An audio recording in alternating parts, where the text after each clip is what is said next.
Well, good evening, everyone. It may be good morning, good afternoon, good night somewhere else. So the greeting goes accordingly. It's my pleasure as Secretary of IPS, Indian Psychoanalytic Society, to welcome you all on this very auspicious occasion of our opening ceremony. It's the official beginning of our centenary celebrations.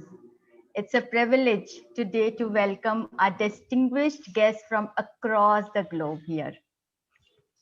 It seems India has suddenly inhabited the world. A very special welcome to our IPA President and Vice President, Dr. Virginia Unger, and Dr. Sergio Nick, who is going to join very soon. Our President-elect and Vice President-elect, Dr. Harriet Wolf and Ms. Adriana Prengler are already there. Very hearty welcome. I'm honored to welcome Dr. Sudhir Kakkar for agreeing to preside over and sharing his views with us. I'm very excited welcoming so many new faces from all over the world, like Alexandra, Shmol, Clara, Dr. Mathur, Paula, Gauri and Nilofer from Bombay and Delhi, and so many others. I welcome all our members from Kolkata, Mumbai, and Delhi, and analysts from all over the world. Today, we are celebrating our centenary because of the hard work of all our past members. Over these last 100 years, Indian Psychoanalytic Society has survived many wars and pains of division of country, the Indo-China War, Indo-Pakistan War, and many unrest till last year with COVID-19 and lockdown. However, we adapted, improvised, and survived. We were quick to change from offline to online, and that resulted in our virtual celebration today with all of you sharing our joy. So, keeping in mind all these tough times and our survival through them, we seek blessings from our analytic forefathers and pledge to carry the legacy of last 100 years forward into the next century. Thank you and a very warm welcome to all of you to our inauguration. With this, I invite our President, Dr. Pushpa Mishra, to give her welcome address.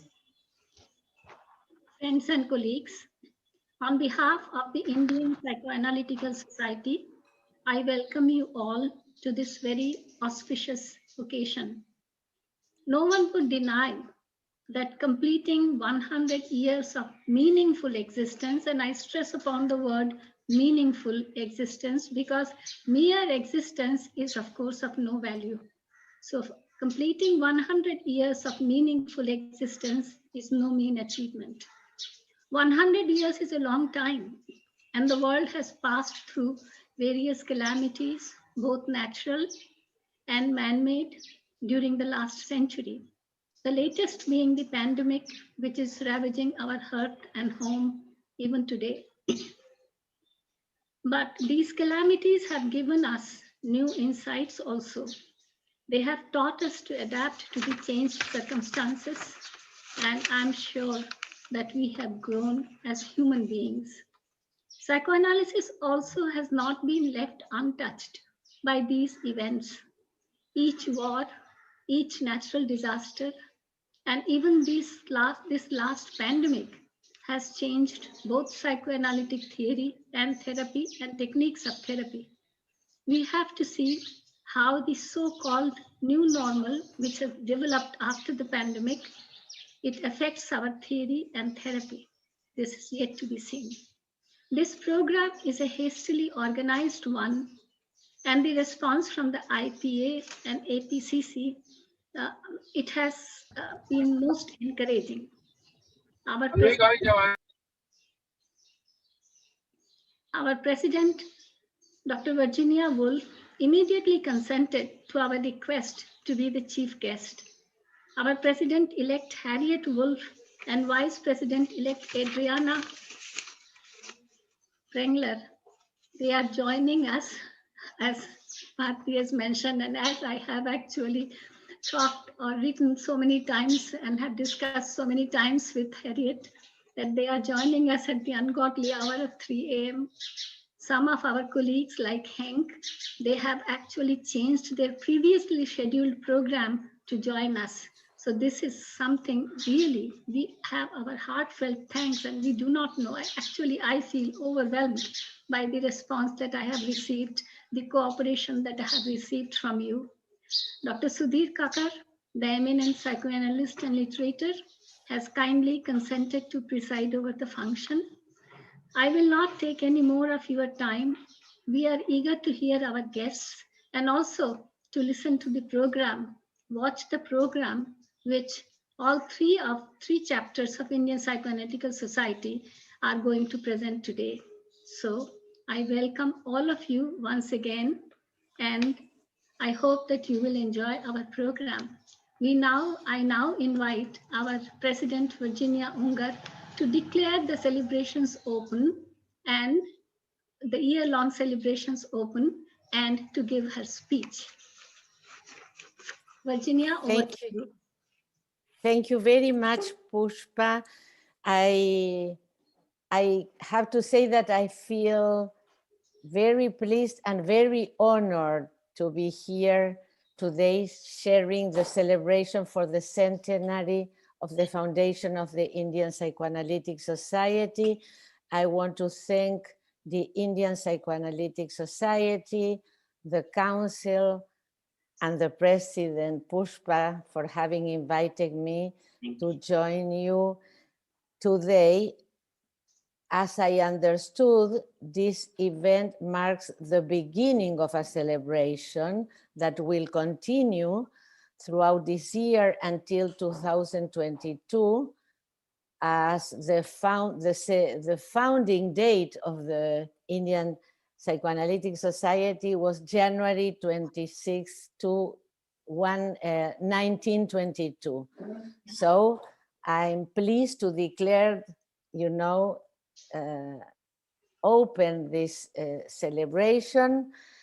And I think that it is good for, I might say, our souls to be able to come together for this event, given that we have been, as Pushpa said, living, and the lady who spoke first, we have been living through very difficult times, and we still are living very difficult times for the last year.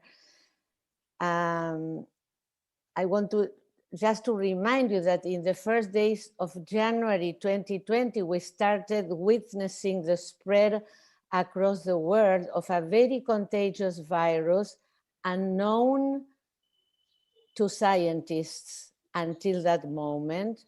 And during the past year, we have learned to live with uncertainty.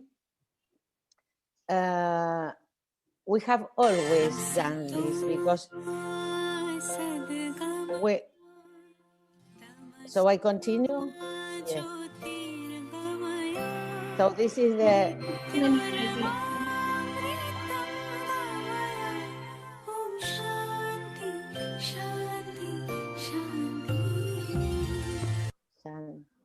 Virginia, that was yes.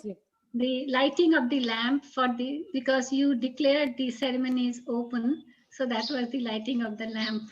It was controlled. So it's great. This was great. Thank you very much for sharing this with you. So I feel more moved now that kind of, lighting the flame for this, and the flame will be there for at least or more than 1 year.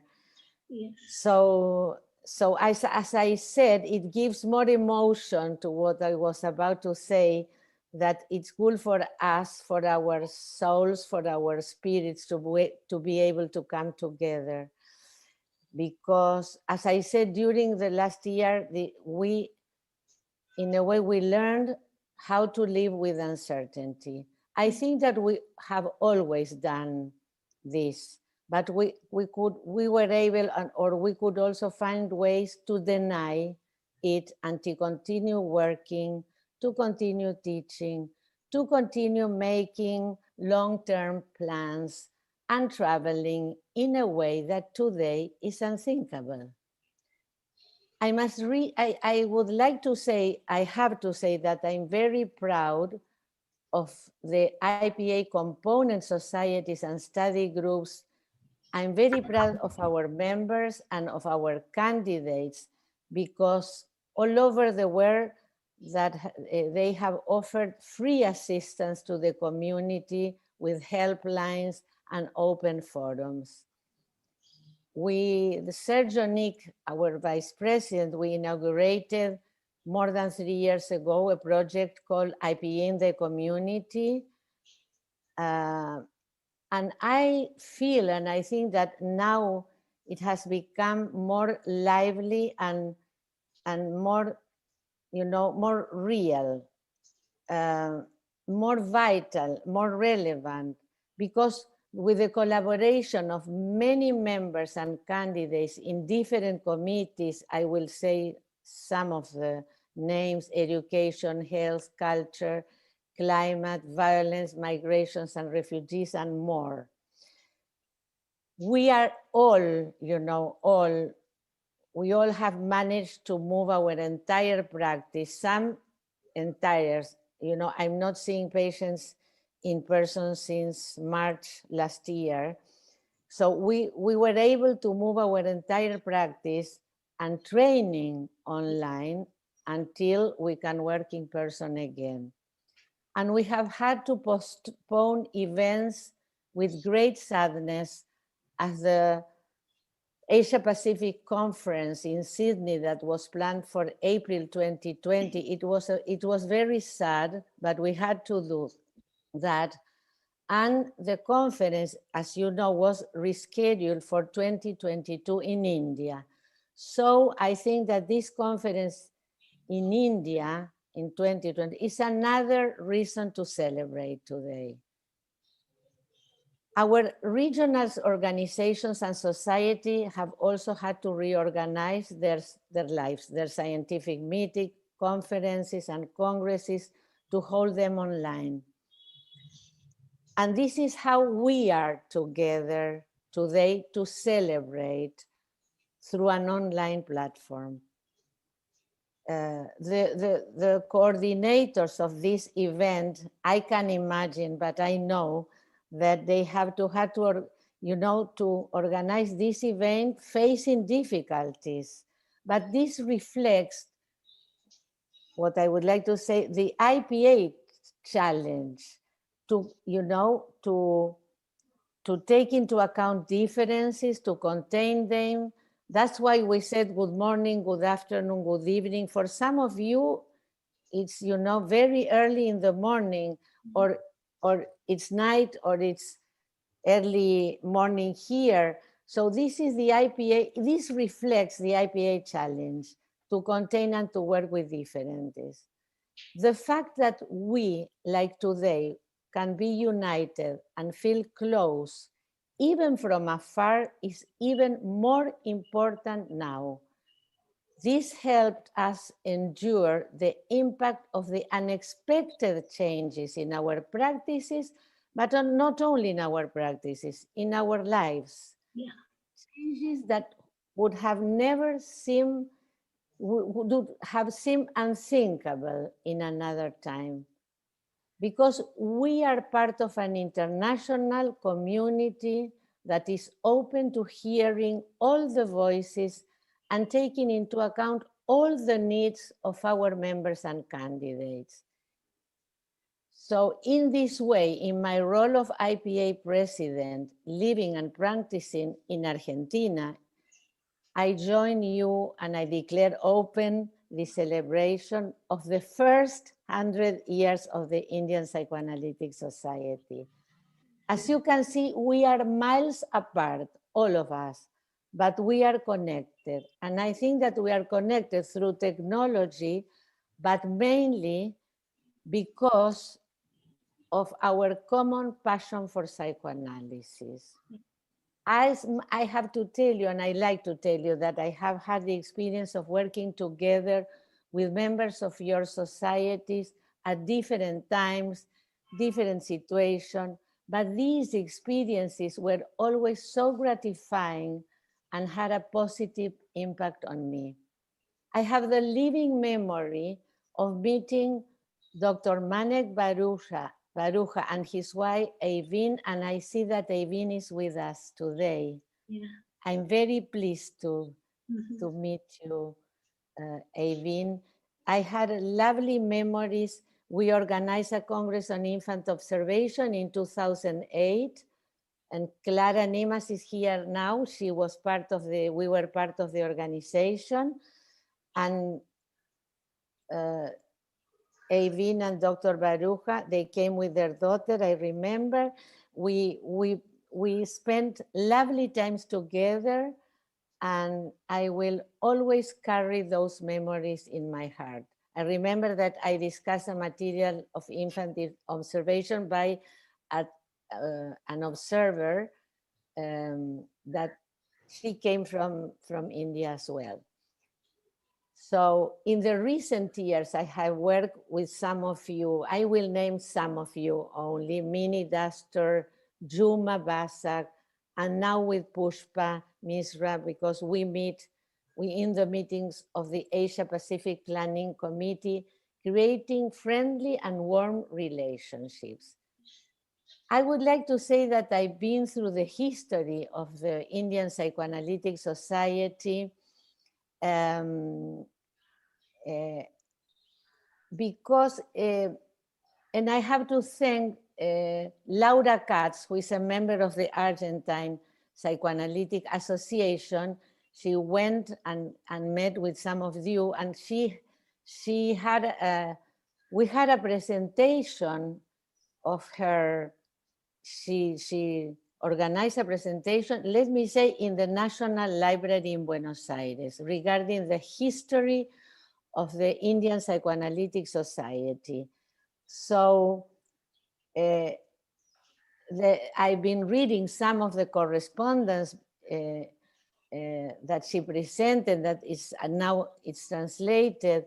We witnessed the relationship between Dr. Bose, I pronounce it well, Yeah, Bose? both. Okay. Bose and Dr. Freud, the correspondence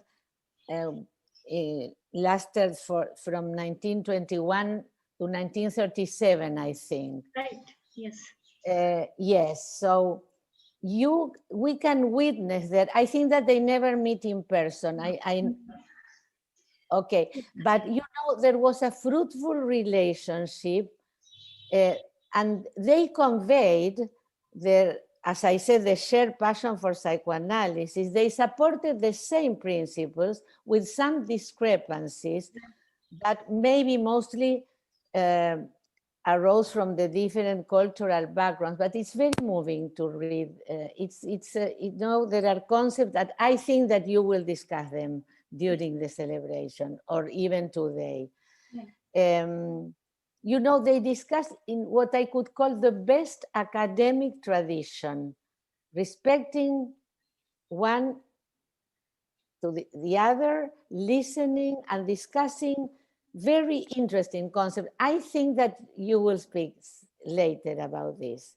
So I would like to close here, congratulating once again the Indian Psychoanalytic Society, its members and candidates on this 100th anniversary. I wish you all the best to come. Thank you very much. Thank you, Virginia. Thank you so much with being with us and sharing our ceremony and being in India virtually.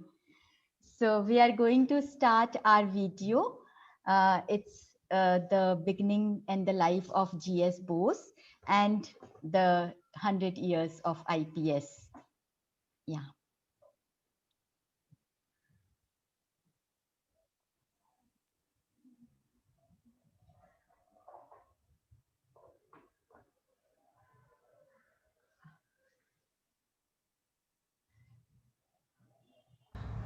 We will begin with the welcome song and then the video. ধারা বহিছে ভুবনে আনন্দ ধারা বহিছে ভুবনে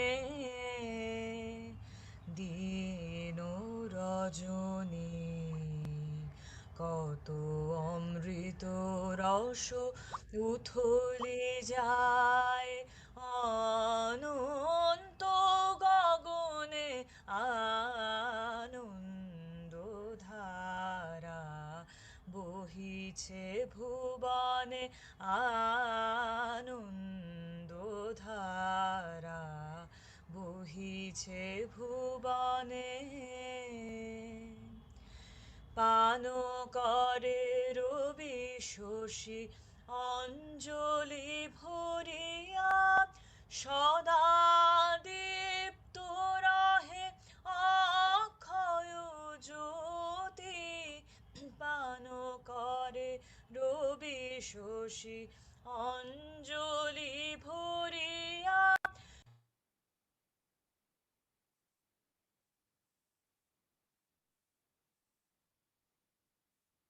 নিত্য পূর্ণ ধরা জীবনে কিরণে আনন্দ ধারা বহিছে ভুবনে আনন্দ ধারা বহিছে ভুবনে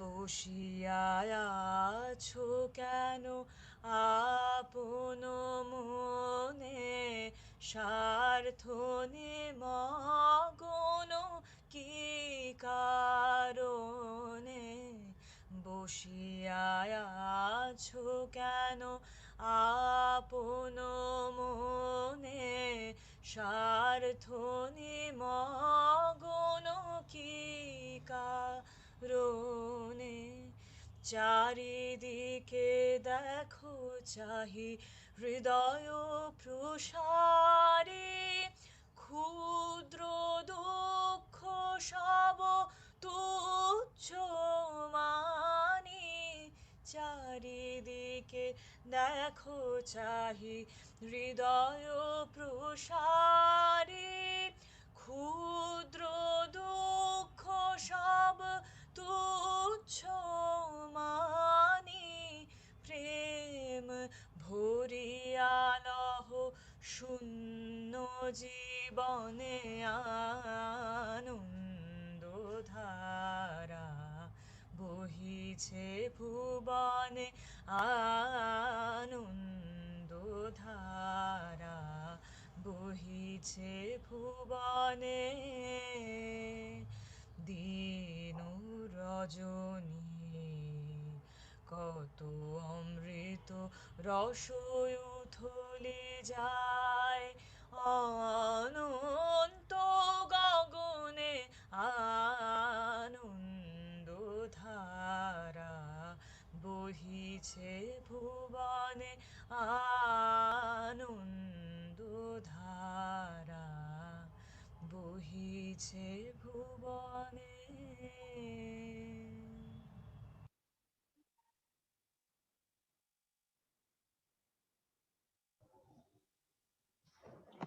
This will follow with the video about Dr. Bose.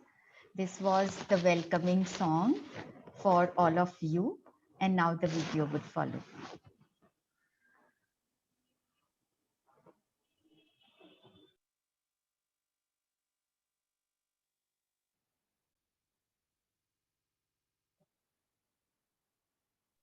আমার মা তো বেস্ট বলে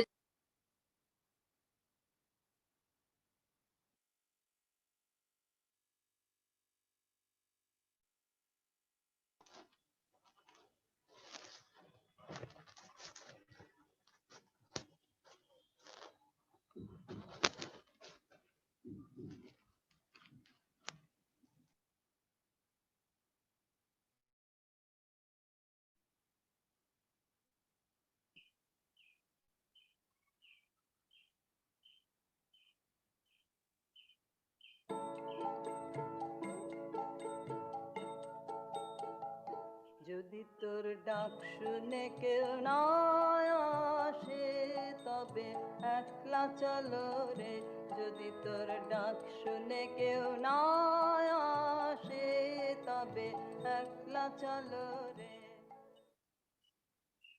Unexpressed emotions will never die. They are buried alive and will come forth later in uglier ways. A repressed wish can never be destroyed. It seeks fulfillment in various distorted types of activities, which I have described as symbolic.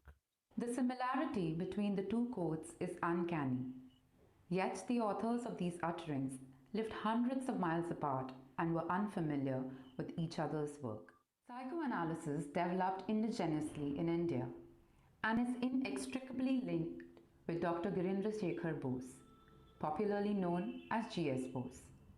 Born on 30th January 1887, Bose was a breech baby.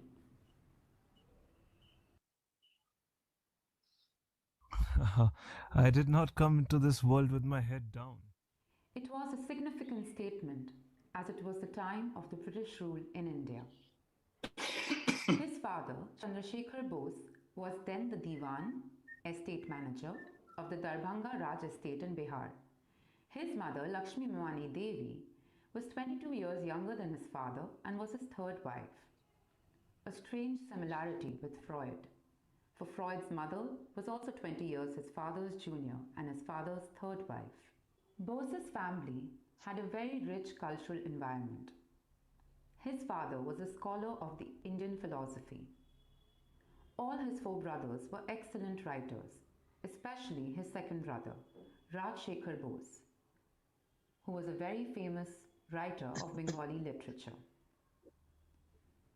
In 1904, at the age of 17, he got married to Indumati Mitra, who was only 10 years old then. He had two daughters, Durgabati and Kamlabati. Bose was an extraordinarily brilliant student. Bose stood first in Bachelor's of Science with double major from Presidency College, now Presidency University. He had a medical degree from Calcutta Medical College in 1910 and a master's in psychology from Calcutta University in 1917. In 1921, he was awarded the Doctor in Science degree from Calcutta University for his original thesis on the concept of repression. Bose wrote his first letter to Freud in May 1921. Dear Sir, I take the liberty to send you under separate cover a book entitled The Concept of Repression. I shall be delighted to have your opinion and suggestions about my work. I am glad to testify the correctness of its principal views and the good sense appearing in it. It has been translated in French by Livio Boni and in Spanish by Adriana Ponzoni. In 1922, he established the Indian Psychoanalytical Society at the behest of Ernest Jones in the ground floor of his own residential premises. The society was given almost immediate affiliation to the International Psychoanalytical Association. Dr. S.C. Bose, Dr. M.N. Banerjee, Owen Berkeley Hill, and H.P. Moiti were among the signatories when the society was registered in 1938. The society is still continuing to function from these very premises after 100 years. Bose's concern to provide humane and scientific treatment to mental patients resulted in his opening an outdoor psychiatric department at the then Carmichael Medical College, now R.G. Kaur Medical College, of which he remained superintendent from 1933 to 1947.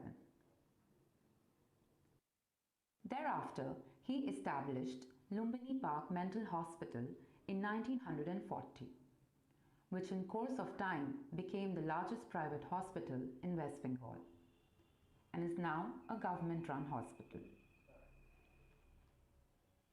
We are talking about 100 years ago, when mental illness being a taboo subject, Bose's stories and the use of magic was a vantage point in engaging with people of various age groups. To create further awareness on mental health, mental disorders, and psychoanalysis, a quarterly English journal, Samiksha, was started in 1947, which is still continuing till date.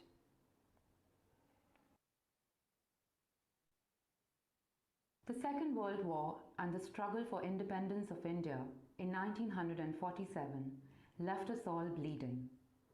It was followed by the division of Punjab and Bengal. The streams of refugees thronging the streets, roads, and railway stations of Kolkata pose serious humane and mental health problems. During this period, the condition of IPS mirrored the social condition of the people around. On June 3, 1953, the founder of psychoanalysis in India breathed his last in his own house. Dear all, on 3rd June, Wednesday at evening 6 p.m., our beloved uncle Dr. Girindrasekhar Bose left for his heavenly abode. Coming 14th June, Sunday at morning, in 14 Parsi Bagan Lane, at home, a memorial service is arranged in his name upon completion of last rites. You are kindly requested to join the event. We shall be highly obliged. Thanking you, Mriganko Bhushan Bose, Shetketu Bose, Bijoy Ketu Bose. Dr. Bose donated all his books to the library of IPS, which show the variety and intensity of his knowledge. We have preserved them with care. The library of IPS is now fully computerized and is one of the best for psychoanalytical literature. Bose was not merely a psychiatrist and a psychoanalyst. He was a legendary teacher and extremely erudite person. His deep knowledge in both Indian philosophical systems and psychoanalysis is depicted in his reinterpretation of the Bhagavad Gita from a psychoanalytical point of view. Due to an accident, his face and right arm got severely burned. During this time, he started writing with his left hand and completed a whole book named Puran Prabesh, based on Indian mythology. Bose's views differed from Freud in many aspects. His concept of repression, known as the theory of opposite wishes, substantially differs from the Freudian concept of repression. His views differ about the importance of castration complex in the resolution of Oedipus complex. He found that Indian patients were more accepting of their bisexuality than their Western counterparts. The logo of IPS depicting Ardhanarishwar, the combined image of Hindu god Shiva and his consort Parvati, half male, half female, symbolizes bisexuality of human beings. The Indian Psychoanalytical Society continued its journey following the footsteps of its founder, Dr. Suri Chandra Mitra, Dr. Tarun Chandra Sinha, Dr. Shiv Kumar Mitra, Dr. D.N. Nandi, Dr. Saradindu Bandyopadhyay, Arup Ghoshal became the presidents of the Indian Psychoanalytical Society. Currently, Dr. Pushpa Mishra is the president of the society. In his memory, the Indian Psychoanalytical Society started Girindrasekhar Clinic at 14 Parsi Bagan Lane, Kolkata in 1970 to provide psychiatric and psychoanalytical services to mentally ill persons at a very low cost. It also offers various online and classroom training courses, for example, on psychiatric counseling, telecounseling, psychosocial support, and so on. Last year, we celebrated the Golden Jubilee of the clinic. Incidentally, the later part of 1980s, the society again witnessed a critical phase because of a decline in interest in psychoanalysis and introduction of rival forms of therapies. However, the society overcame the resistance of this lean period. A renewed interest in psychoanalysis is marked by growing number of trainee students, new ways of community outreach have been introduced. Training courses, movie club, and discussion groups began to take place again. In 1945, two of the leading psychoanalysts of IPS, Desai and Ramana, moved to Bombay and the USA respectively. Bombay, now Mumbai, chapter of psychoanalysis began under the leadership of an Italian analyst, Emilio Servido. In the early 1970s, a few met Dr. Donald Meltzer, a prominent member of the Melanie Klein group. His visit marked the beginning of a long and fruitful relationship between the Bombay group, London's Tavistock Clinic, and the Kleinian approach.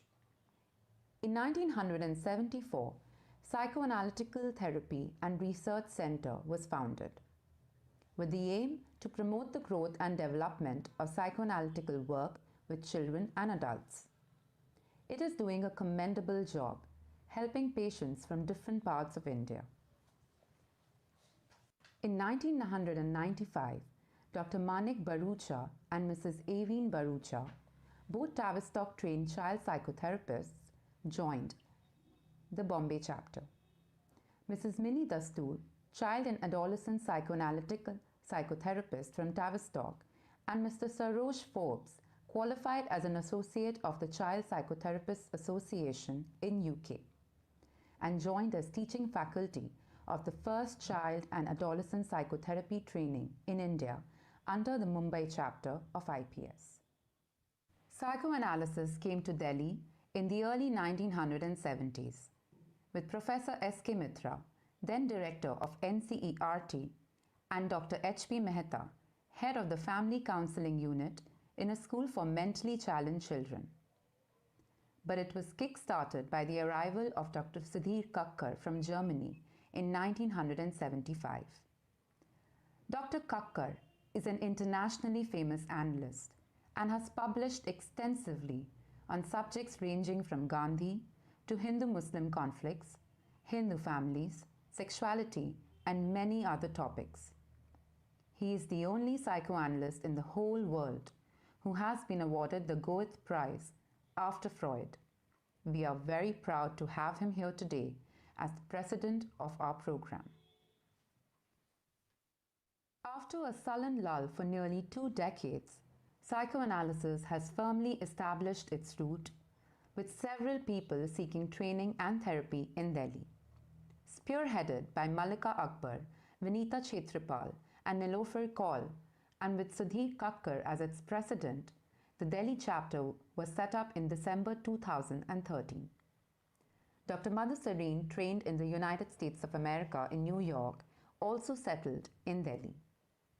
The chapter has hosted eminent psychoanalysts and has had peer and group supervision regularly.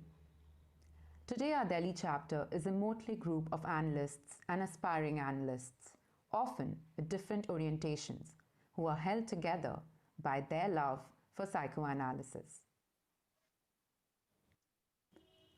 At present, the Indian Psychoanalytical Society has 45 full members and 42 trainee candidates. During the COVID-19 pandemic and subsequent lockdown, the Delhi group was forced to suspend its activities.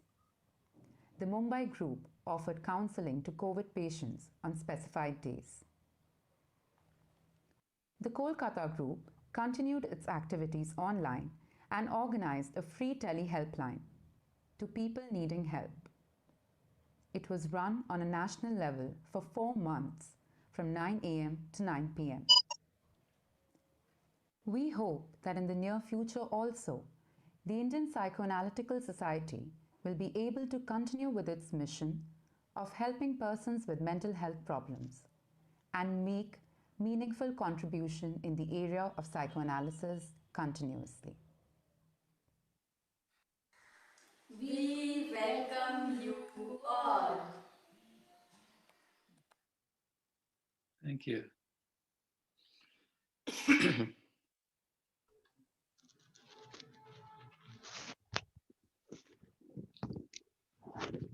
Well, Again, welcoming you all. May I invite our President-elect, Dr. Harriet Wolf, to say something.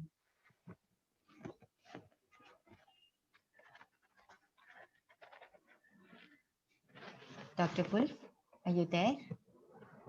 Yeah, I can see I you. forgot to Yeah. unmute. I'm sorry. All right. Let me just see this here, yeah.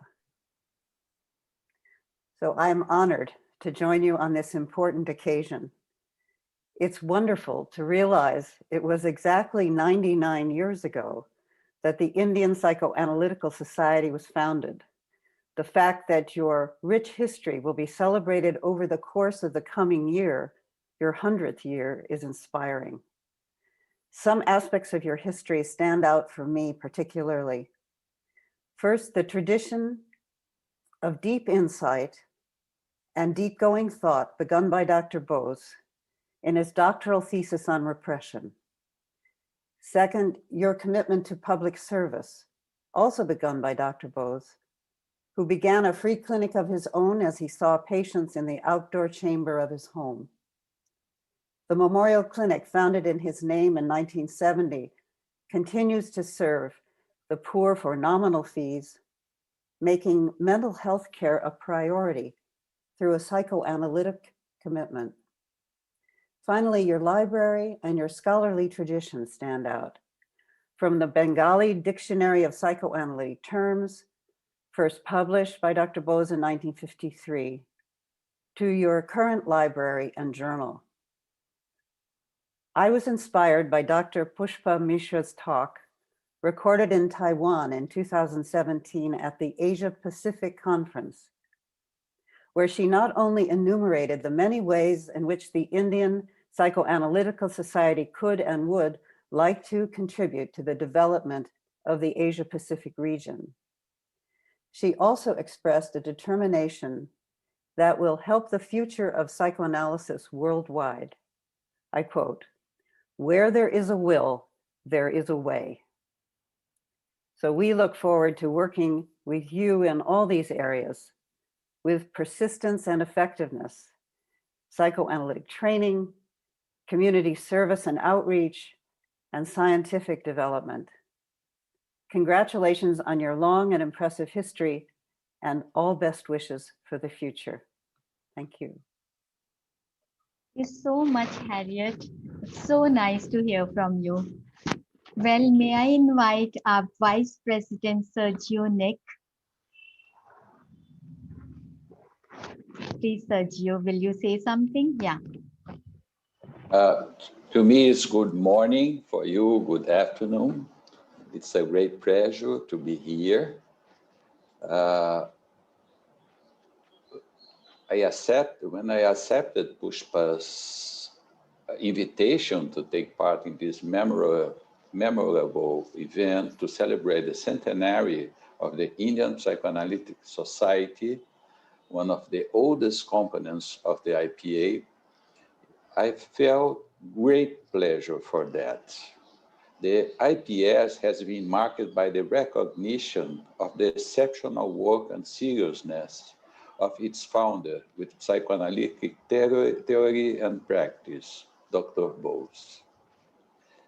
He approached psychoanalysis in an original and creative way, revealing the plasticity and effectiveness of our practice.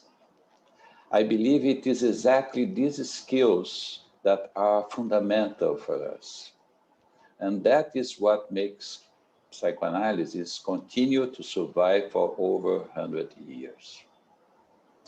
During my term as vice president of the IPA, I could follow more closely the work of several IPA component societies around the world. And certainly the exchange and contact with Indian colleagues was very rich. Especially in recent years, it has been a great pleasure to work closely with Pushpa Mishra and Mini Dastur, to say a few, on the Asia Pacific Planning Committee, and to be able to share ideas, experiences, and visions in order to foster psychoanalysis and the growth of the Asia-Pacific region in IPA. I would like also to take the opportunity to celebrate and say that I look forward to the next Asia-Pacific conference that will take place in India in 2022. I have, with pleasure, taken part in the organization. By that time, I will no longer be the IPA Vice President, but I really hope that we can meet in person to celebrate this very significant and symbolic occasion. And finally, I would like to congratulate you all for your competence, professionalism, and dedication in the hard work of transmitting psychoanalysis, and express my warmest wishes for the continuation of this very important mission. Thank you so much. Thank you, Sergio. Thank you very much. May I call upon Ms. Adriana Prangler, our Vice President-elect now?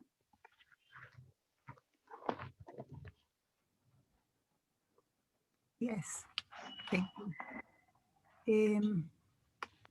1 second, I'm looking for something. 1 second. Well, thank you first very much for the invitation to, to attend the inauguration of the centennial celebration of the Indian Psychoanalytic Society, marking its creation on January 26, 1922. As past president-elect of the International Psychoanalytic Association, I am delighted and honored to be here celebrating one of the earliest psychoanalytic institutions established in the world. It is also a great pleasure for me to meet the distinguished Dr. Sudhir Kakar and all of you. I learned that the founder of the Indian Psychoanalytic Society, Dr. Girindrasekhar Bose, independently discovered the concept, as you said, of repression, and also the idea that for every conscious wish, there is its opposite operating in the unconscious. Through the exchange of letters between Freud and Bose, Freud expressed his pleasure at the formation of the Indian Psychoanalytic Society. It was very interesting for me to learn that 90 years ago, in 1931, on Freud's 75th birthday, the Indian Psychoanalytic Society sent Freud the gift of a white Vishnu made of ivory, which he situated in a place of honor on his desk, where it sat for the rest of his life. Vishnu represents preservation and protection, and in this case, we might imagine that it reassured Freud that India would preserve and protect psychoanalysis. It was for Freud a reminder of the progress of psychoanalysis and the way it was reaching foreign countries far from Austria. Freud and Bose came from very different backgrounds. Freud from Austria was influenced by his Jewish European background, and Bose from India was influenced by his immersion in Indian philosophy. And yet, when they each studied the human mind, both discovered similar psychological concepts. This is a beautiful illustration of the importance of the International Psychoanalytic Association, which draws together psychoanalysts from different parts of the world, permitting us to share similarities and be enriched by our diversity. It will be a great pleasure and enriching experience for all of us to join in, I hope, commemorating to the 100th anniversary of the Indian Psychoanalytic Society in the Asian Pacific Conference coming up in 2022. Thank you so much for your contribution to psychoanalysis. Thank you, Adriana. And I really hope and wish that all of you can come to our Asia Pacific meet and we all meet in person, not virtually. So thank you very much. So may I invite now our secretary from Delhi, Ms. Malika Akbar, to introduce our societies to you and introduce Dr. Kakkar, who actually doesn't need any introduction. Malika.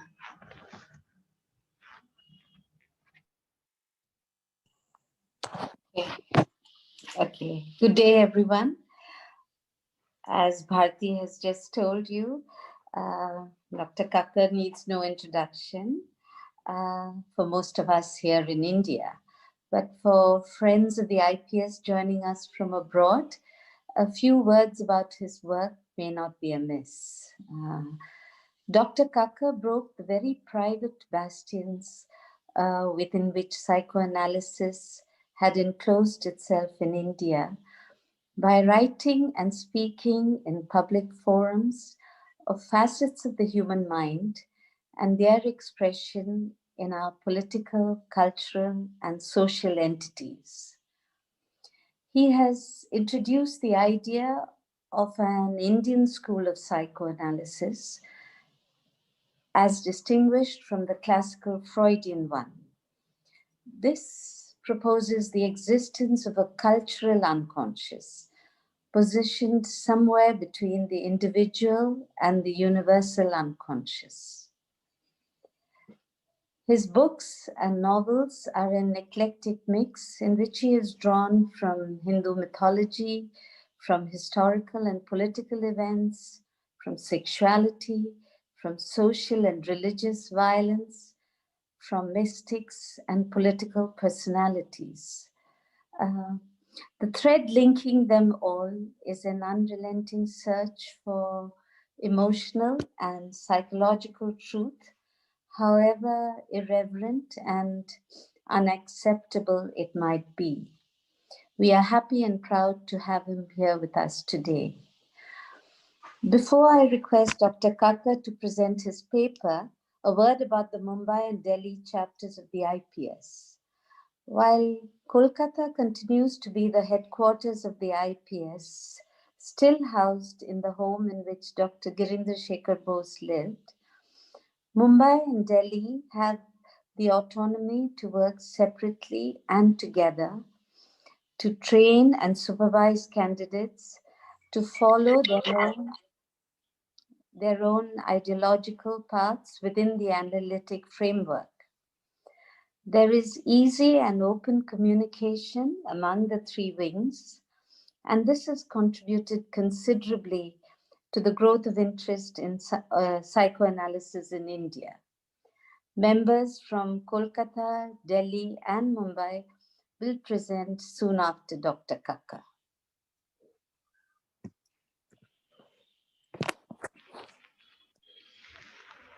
So, Dr. Kakkar, now you are to start. Please. You need to unmute yourself, probably. Okay. Am I unmuted?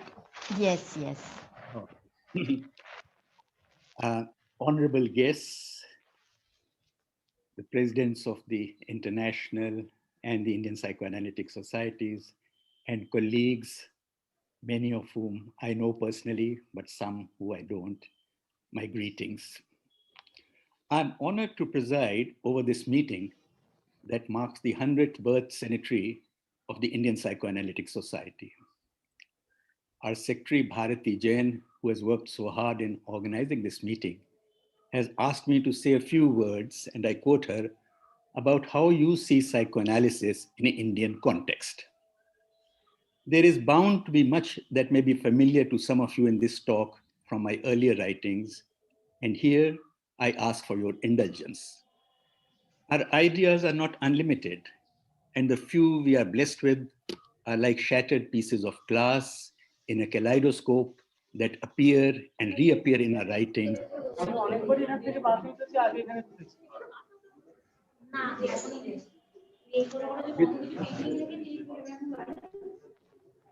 Is it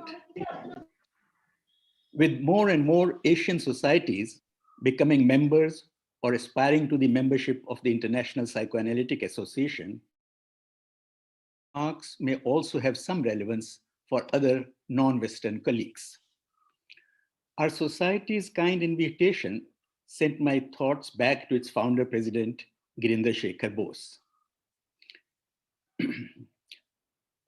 There is no way to deny that this original mind was the first analyst to raise the issue of the cultural relativity of a key psychoanalytic concept when he wrote to Freud, quote, Indian patients do not exhibit castration symptoms to such a marked degree as my European cases, or quote, the desire to be female is more easily unearthed in Indian male patients than in European, or quote again, the Oedipus mother is very often a combined parental image.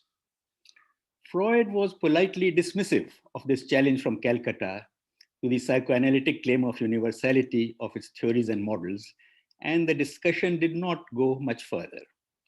Privately, he showed some irritation with Bose and first generation of Indian analysts.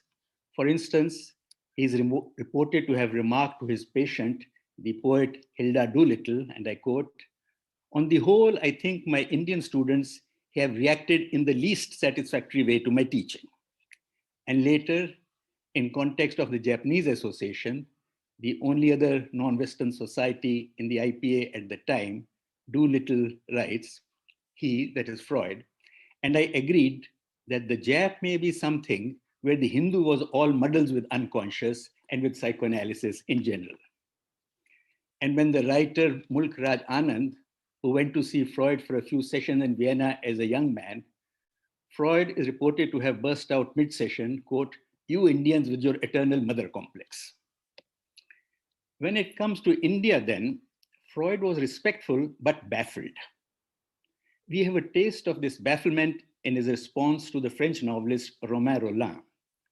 Freud admired Rolland, and when Rolland sent Freud a copy of his biography of the Bengali mystic Sri Ramakrishna, Freud responded, and I quote, I shall now try with your guidance to penetrate into the Indian jungle from which now an uncertain blending of Hellenic love of proportion, Jewish sobriety, and Philistine timidity have kept me away. So together, let us just explore one trail through the Indian jungle that causes Freud unease. Perhaps it is the way of looking at the world in the Indian geography, its vision of reality that diverges sharply from the post-Enlightenment West in which psychoanalysis has its roots. From the neurosciences, we are learning more and more of the culture's preeminent role in shaping the software of the infant's brain. For instance, our cultural environment in its everyday structures, practices, and aesthetics shapes even the way our brain processes visual information. And if this is true for neurobiological, non-conscious visual processing, it seems almost certain it will be true for psychoanalytically relevant unconscious processes. Disseminated through myths and legends, proverbs and metaphors, enacted in religious rituals, conveyed through tales told to children, given a modern veneer in films, glimpsed in admonitions of parents, as also in the future vistas they hold out to their children, a culture's vision of reality is observed from early on in life, not via the logic of the head, but via the emotional stirrings of the heart and body in which this reality is encoded. These are not philosophical doctrines that are relevant only for religious and intellectual elites, but beliefs and attitudes, many of them not conscious, that are reflected in the lives, songs, and stories of a vast number of people who share a common culture. It is the vision of reality that interprets central human experiences and answers perennial questions on what is good and what is evil, what is real and what is unreal, what is the essential nature of men and women and the world they live in, and what is a person's connection to nature, to other human beings, and to the cosmos. The civilization's vision of reality organizes knowledge. It shapes the neuronal processes of attention, perception, reasoning, and inference making. It is perhaps the Indian culturally specific way of interpreting the world that caused Freud unease. For in the psychoanalytic vision, human satisfactions and goals are fundamentally personal and individual. Each of us lives in his or her own subjective world, pursuing personal pleasures and private fantasies, constructing a lifeline which, when our time is over, will vanish. Achievements and failures are individual. Emotional distress and pain live in a center of awareness we call the individual mind. Distress amelioration, too, is only possible through operations performed by the individual mind. In this model, the essential function of society is to preserve the possibility of that personal fulfillment. Society cannot provide anything positive. It cannot add anything to individual fulfillment. What it can do is to prevent something negative, the interference with individual satisfactions. The other storyline common to many Asian civilizations, including ours, is a counter view, which exalts the community, especially the family vis-a-vis the individual. This view stresses that belonging to community is a fundamental need of a person and asserts that only if a person truly belongs to such a community, naturally and unself-consciously, can they enter the living stream and lead a full, creative, spontaneous life. Both visions of human experience also have their downside. If the dark side of autonomous individuality is the incorrigible pursuit of self-interest in the grip of unbridled greed, then that of community is its exclusivity, its intolerance for non-conformity, and thus its potential for violence. Of course, these prototypical patterns do not exist in their pure form in any society. Accounts of psychotherapy with middle-class Western patients tells us that autonomy of the self is as precarious in reality as is the notion of an Indian self that is merged in the surroundings of its family and community.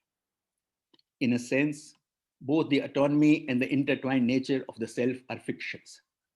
Their influence on behavior derives not from their actual occurrence, but from their enshrinement as cultural ideas. Of course, for an individual Indian, this civilizational heritage, the culture's vision of reality, is modified or overlaid by the specific cultures of their family, caste, class, or ethnic group through which it is transmitted. The modern Indian, who forms the bulk of the clientele for psychoanalytic therapy, is attracted to the analytic vision in part because they view psychoanalysis as an ally for the realization of their autonomous individuality. But the interest of the modern Indian in individual autonomy does not mean that the Indian civilizational vision has disappeared from their psyche. Just as we talk about an intergenerational transmission of trauma, we need to be aware of a preconscious or unconscious intergenerational transmission of culture. The future of the modern Indian too will continue to have an ancient heart. How does this apply to the Indian analyst? As Indian analysts, however consciously committed we are to the psychoanalytic vision, as much as to our patients, we need to be aware of the mix of the psychoanalytic universal and the Indian cultural and subcultural visions of reality in our own psyche. When attending to a conflict between the two visions in the life of a modern Indian woman or man, the knowledge of our own proclivities in this mix allows us to be more helpful to our patients. In the almost 100 years since the exchange between Freud and Bose, we have learned a good deal on the role of culture in the constitution of the human psyche. The inner world, the space occupied by the so-called self, is not only constituted of the psychic representations of a person's bodily life and of the primary relationships within the family, but also includes representations of their society's culture and social institutions. The self is thus a system of reverberating representational worlds, representations of culture, primary family relationships, and the bodily life, each enriching, constraining, and shaping the others as they jointly evolve through the life cycle. A revision of the psychoanalytic concepts of self, identity, and subjectivity would also show that none of these constituting inner worlds, the representations of body, family, and culture, are primary or deeper. There is thus no need for a hierarchical ordering of aspects of the psyche or to attempt an archaeological layering of the different inner worlds, although at different times, the self may well be primarily experienced in one or the other representational mode. Human beings do share universals, but they are perhaps much less than what we, and especially many analysts, believe. We need to recognize that many psychoanalytic propositions on what constitutes psychological maturity, gender appropriate behaviors, positive or negative resolutions of developmental conflicts and complexes that often appear in the garb of universal truths are actually the incorporation of Western middle class experience and values into psychoanalytic theory. Fundamental ideas about human relationships, family, marriage, male and female, and so on, which are essentially cultural in origin, often remain unexamined and are regarded as universally valid. Let me just give a couple of examples that are fundamental for our psychic makeup and the way we view the world: gender and family. Unconsciously absorbed since childhood, it is our culture that it determines what it means to be, look, think, or behave like a man or a woman. This becomes clearer if one thinks of Greek or Roman sculpture with their hard, muscled men's bodies and chests without any fat at all, familiar to most Europeans from childhood visits to museums or reproduced in countless visual mediums, and compare it with the sculpted representation of Hindu gods in the temples or the Buddha, where the bodies are softer, suppler, and in their hint of breasts nearer to the female form. Between a minimum of sexual differentiation needed to function heterosexually with a modicum of pleasure, and a maximum which cuts off any sense of empathy and emotional contact with the other sex that is experienced as a different species altogether, there's a whole range of positions, each occupied by a culture that assumes it is universal and insists on calling it the only one that is mature and healthy. And the family? From my own training analysis in Germany, I remember my feelings of estrangement on how my analysts and I attached varying importance to different family relationships. For instance, in my Indian childhood, I had spent long periods of my young life in the extended families of my parents. Various uncles, aunts, and cousins had constituted a vital part of my growing up experience. To pay them desultory attention or to reduce them to parental figure in the analytic interpretations felt like a serious impoverishment of my inner world. This almost exclusive emphasis on the parental couple in psychoanalysis, I realize, has also to do with the modern Western conception of the family, which has the husband-wife couple as its fulcrum. In the traditional Indian view, which still exerts a powerful influence on how even most modern Indians view marriage and family, parent-sons and filial bonds among the sons living in an extended family override the importance of the couple as the foundation of the family. The couple is important, but secondary to the idea of the family. Cultural ideals demand that the universal dream of sexual love that constitutes and seeks to find its culmination in the couple be muted. They enjoin members of the extended family to remain vigilant, lest the couple becomes a fortress that shuts out all other relationships within the family. This, of course, is changing, but it is still a very powerful story in the Indian cultural view. In the Indian Hindu culture, then, separation from the family is not looked upon in the same way as in North European and North American cultures.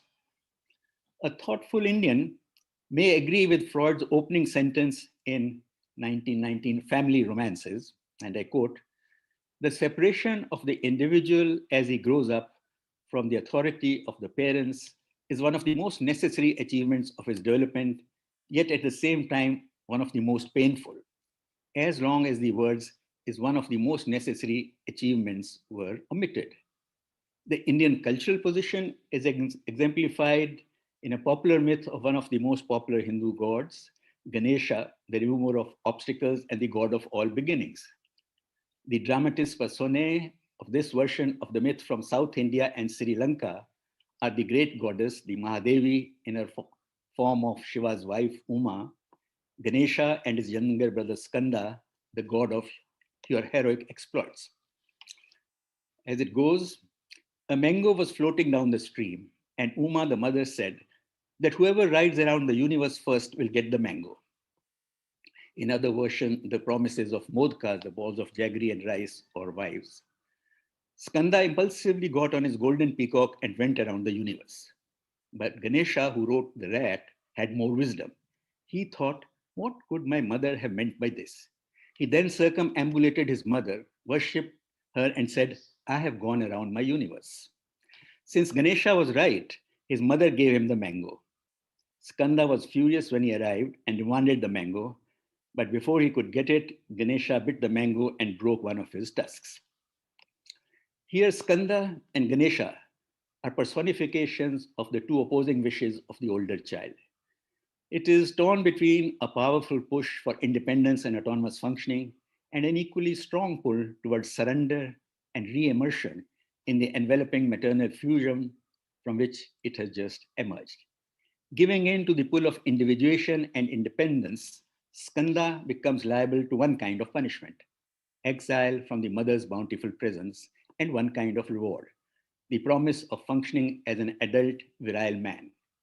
Going back to the mother, and I would view Ganesha's eating the mango as a return to and feeding at the breast, especially since we know that in Tamil Nadu, the analogy between a mango and the breast is a matter of common awareness, has the broken tusk, the loss of potential masculinity as a consequence. Remaining an infant, Ganesha's reward, on the other hand, will be never to know the pangs of separation from the mother, never to feel the despair at her absence. That Ganesha's lot is considered superior to Skanda's and is an indication of Hindu-Indian cultural preference in the dilemma of separation, individuation. While the Indian vision does not doubt the reality of separation, it refuses to admit that separation, individuation is the highest level of reality. Instead, the Indian vision of reality emphasizes union and oneness. Consider here the Punjabi proverb, which one often hears, or anthropologists often hear, the Punjabi proverb about death. It is like being shifted from one breast of the mother to the other. The child feels lost for that instant, but not for long.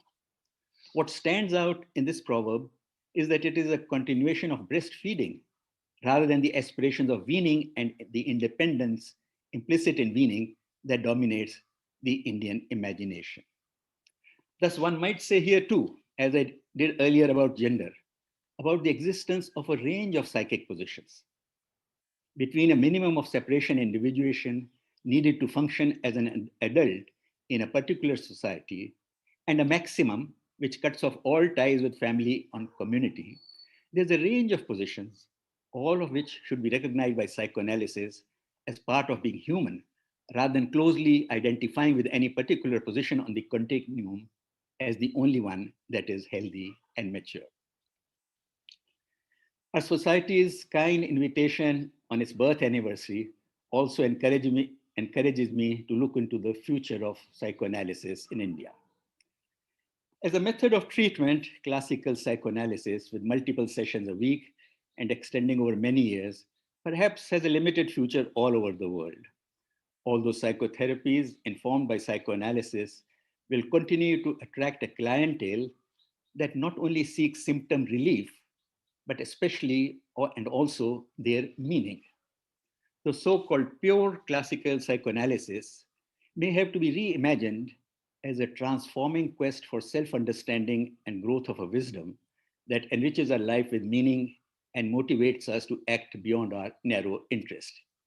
It will be seen as a modern meditative practice that is not religious, a two-person analyst and analysand, a two-person rational meditation, taking its special place among other introspective methods that stem from meditative and contemplative traditions of the world. As a method of treatment, I think there's a hopeful future for psychoanalytic informed therapy in India, only if it becomes more culturally and historically sensitive. That is, it recognizes that psychoanalytic universals can only be expressed in cultural particulars, that individual and cultural unconscious are inextricably intertwined. In the clinic, the meaning of an event in a person's life will not only be explored in relation to a stage of life and a developmental history, but also what the event means in the narrative of a cultural group. Actually, my position here goes back to Freud, who, in his The Question of Lay Analysis, argued that the education for the psychoanalyst should include, and I quote him, the history of civilization, mythology, the psychology of religion, and literature. Freud then emphasized, unless he is well oriented in these fields, the analyst will be unable to bring understanding to bear upon much of his material. Needless to add that what the Indian analyst needs to be familiar with is Indian history, mythology, religions, and literatures.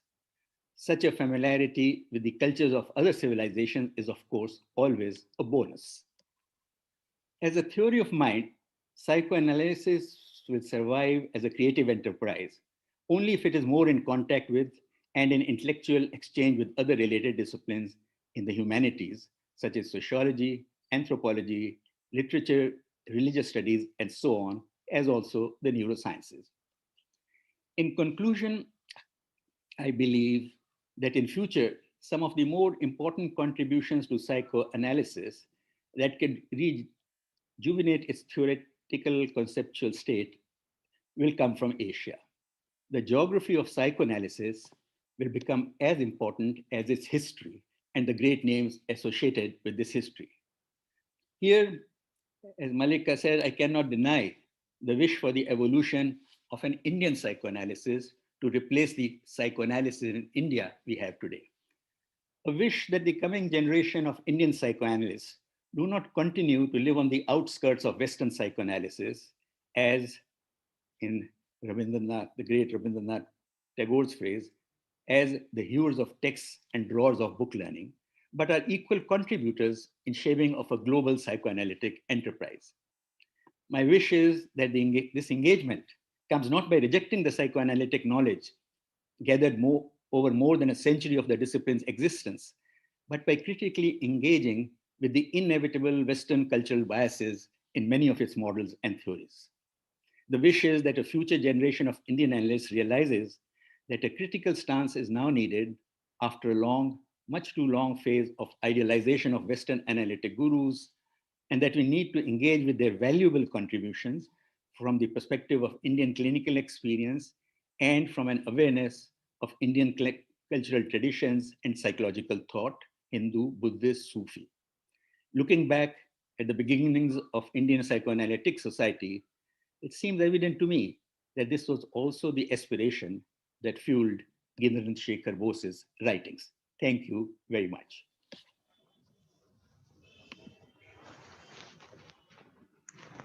Thank you, Dr. Kakkar. It was really so absorbing that for a second I forgot that I need to continue with the ceremony. Thank you so very much. And I cheer your wish for Indian psychoanalysis so that we evolve, taking in all the knowledge that we can gather, and then we evolve naturally. Thank you. Thank you so much.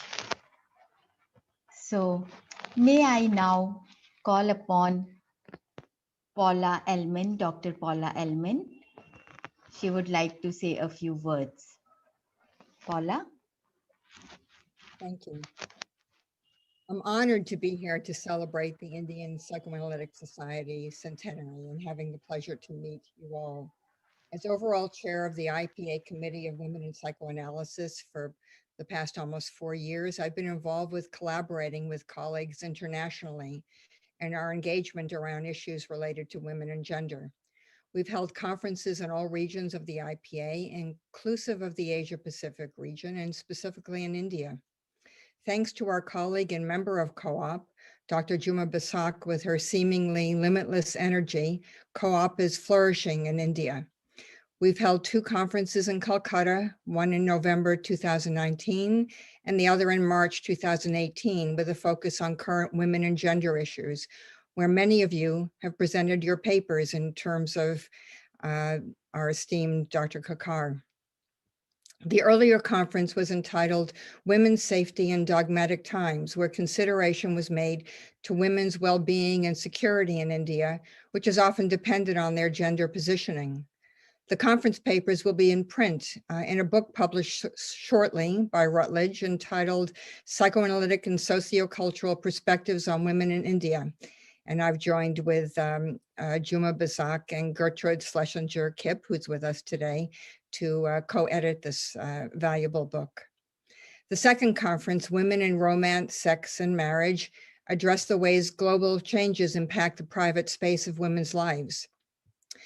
In this coming April, Co-op is co-sponsoring with the IPA the conference, The Intersection of Gender, Sexuality, and Our Current Crises, the Psychological Impact of Race, Politics, Economics, and COVID, which is posted on the IPA website, where Dr. Bazak will be joining us as a presenter. And also we're hoping to collaborate with the India Psychoanalytic Society to offer a pre-Congress conference day, the day prior to the next IPA Asia Pacific Conference in the spring 2022.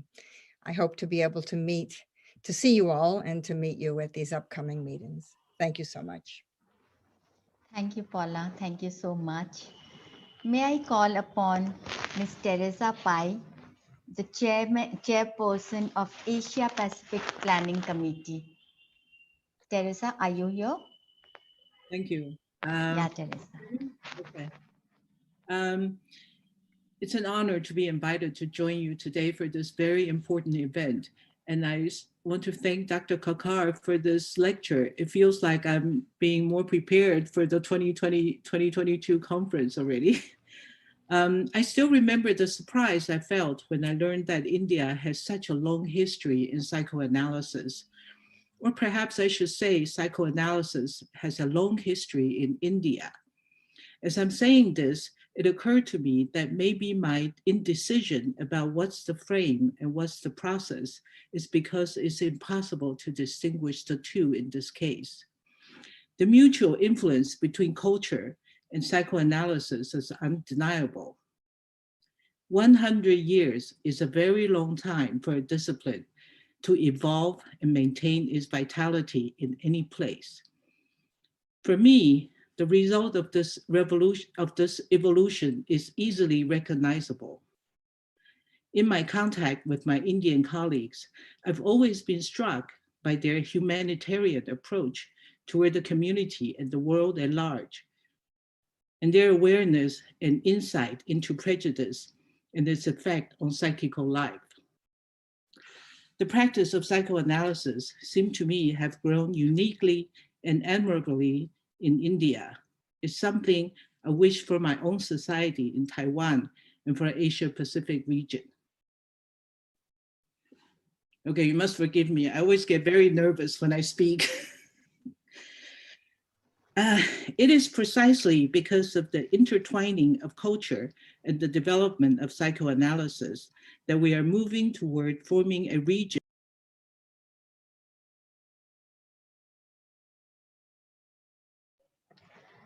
Teresa, would you unmute yourself? Yeah, thank you. It's an unconscious act. Sorry, have I muted myself for a while? Just a few seconds. Okay. It is precisely because of the intertwining of culture and the development of psychoanalysis that we are moving toward forming a region that's uniquely ours and yet connected to the psychoanalytic community at large.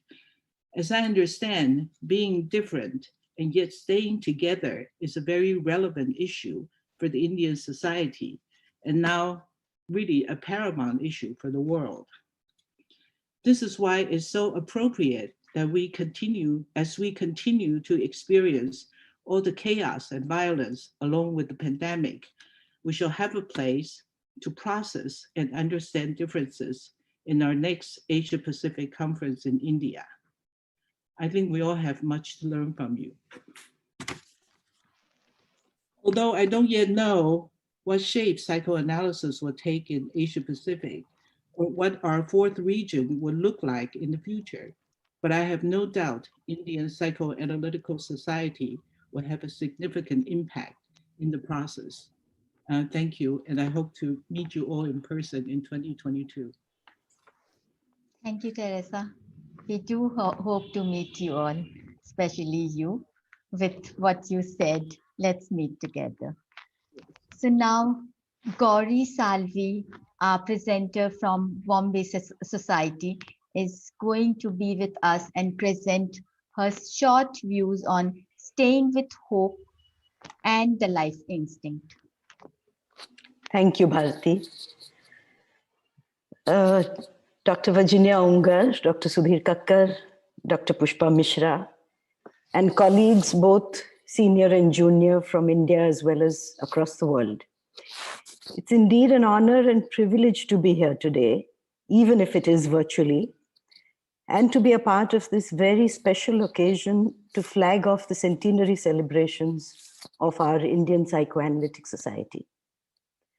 For an event such as this, hosted by the IPS in Kolkata, it seems only appropriate that I begin with some words borrowed from Rabindranath Tagore. I've taken this from his book, Stray Birds, where he says, "If you shed tears when you miss the sun, you also miss the stars." And I quote these words today because they embody an aspiration for hope, for life instinct, as it were, so essential in the work that we all do. At no time has the need for us to stay with hope, life instinct, been more urgent than this last year, which we have all struggled through, and in fact, still continue to do so. For us here in India, it has been a year that unfolded in a series of exceedingly distressing events.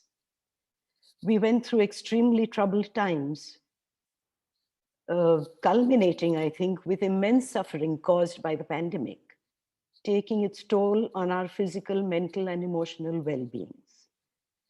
Our minds have been constantly bombarded with terrifying statistics about the virus. Surely all of this must also take some place in our inner world. When we step out of this lockdown, what kind of a world will we emerge into? A dangerous and uncertain one, living with a new position in which we cannot know? All across the world, psychoanalysts have faced unprecedented clinical challenges. With a sudden and prolonged transition to working online during this pandemic, the constant questioning of, can you see me? Can you hear me? Has taken on a whole new meaning and dimension, as both analyst and analysand have struggled to place each other into the frame or out of it. No longer do we have the certainty that the patient is there because we see them on the couch. We've had to grapple with unstable internet connections, with the ways in which the patients arrange their camera, their microphone, their headphones, etc., how they present themselves in ways that keep it out of the management of the analyst. Both the analysands fear that the analyst may actually die or that they may infect the analyst, as well as the analyst's fear of contaminating the patient and providing a safe environment, have taken on a reality factor. The analysts have also to take care of their own state of health, to be able to go on being for their patient as well as themselves as analysts.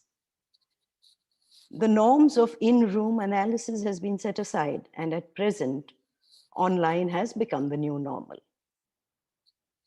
With lockdowns and quarantines, conferences, and seminars, which we have always looked forward to as venues that provide nourishment and rejuvenation for the mind, have come to a halt, isolating us even further from each other.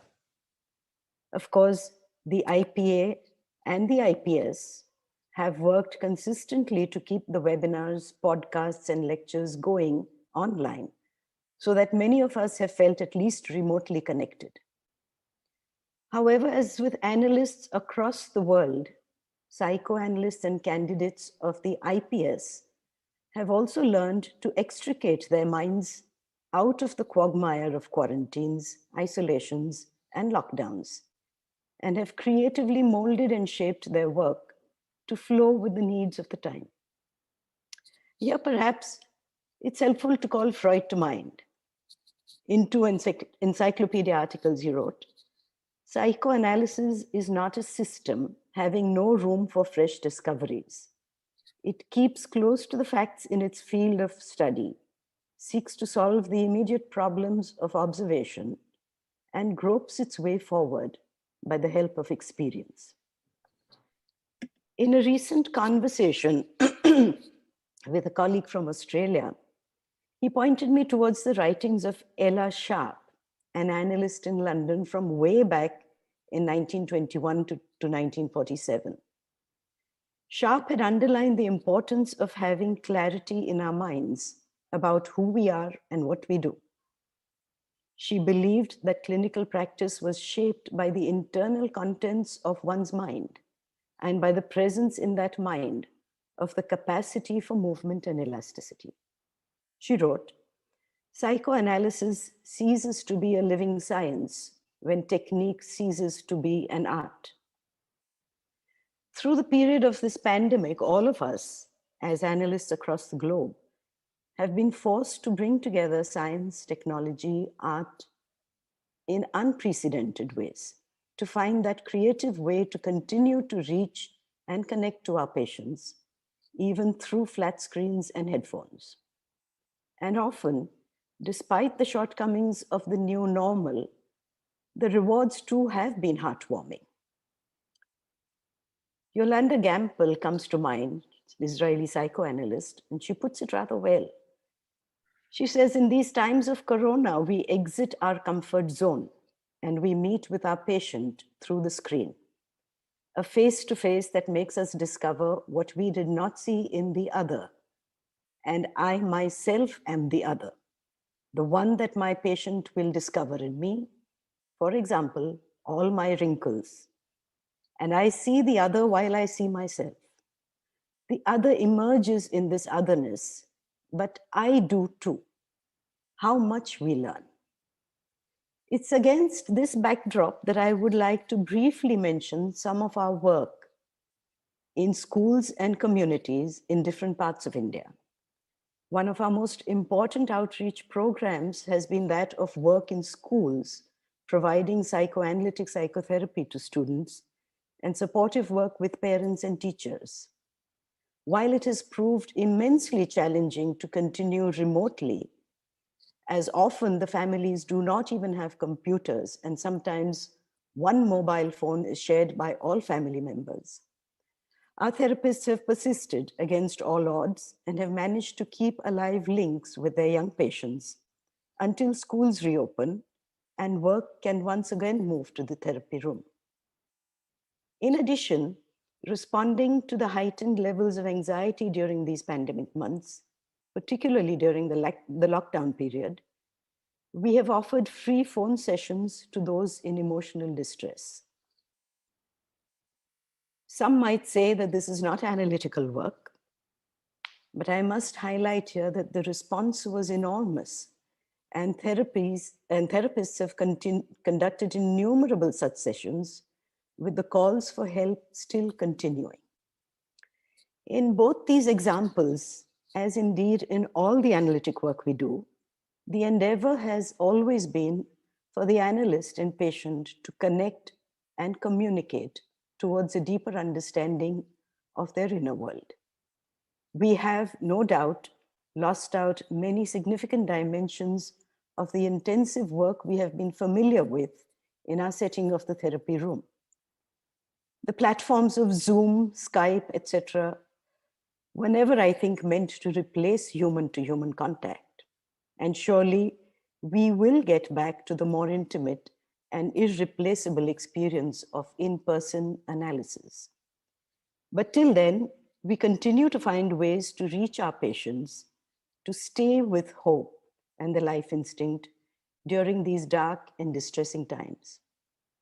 In conclusion, I will turn once more to Tagore's words.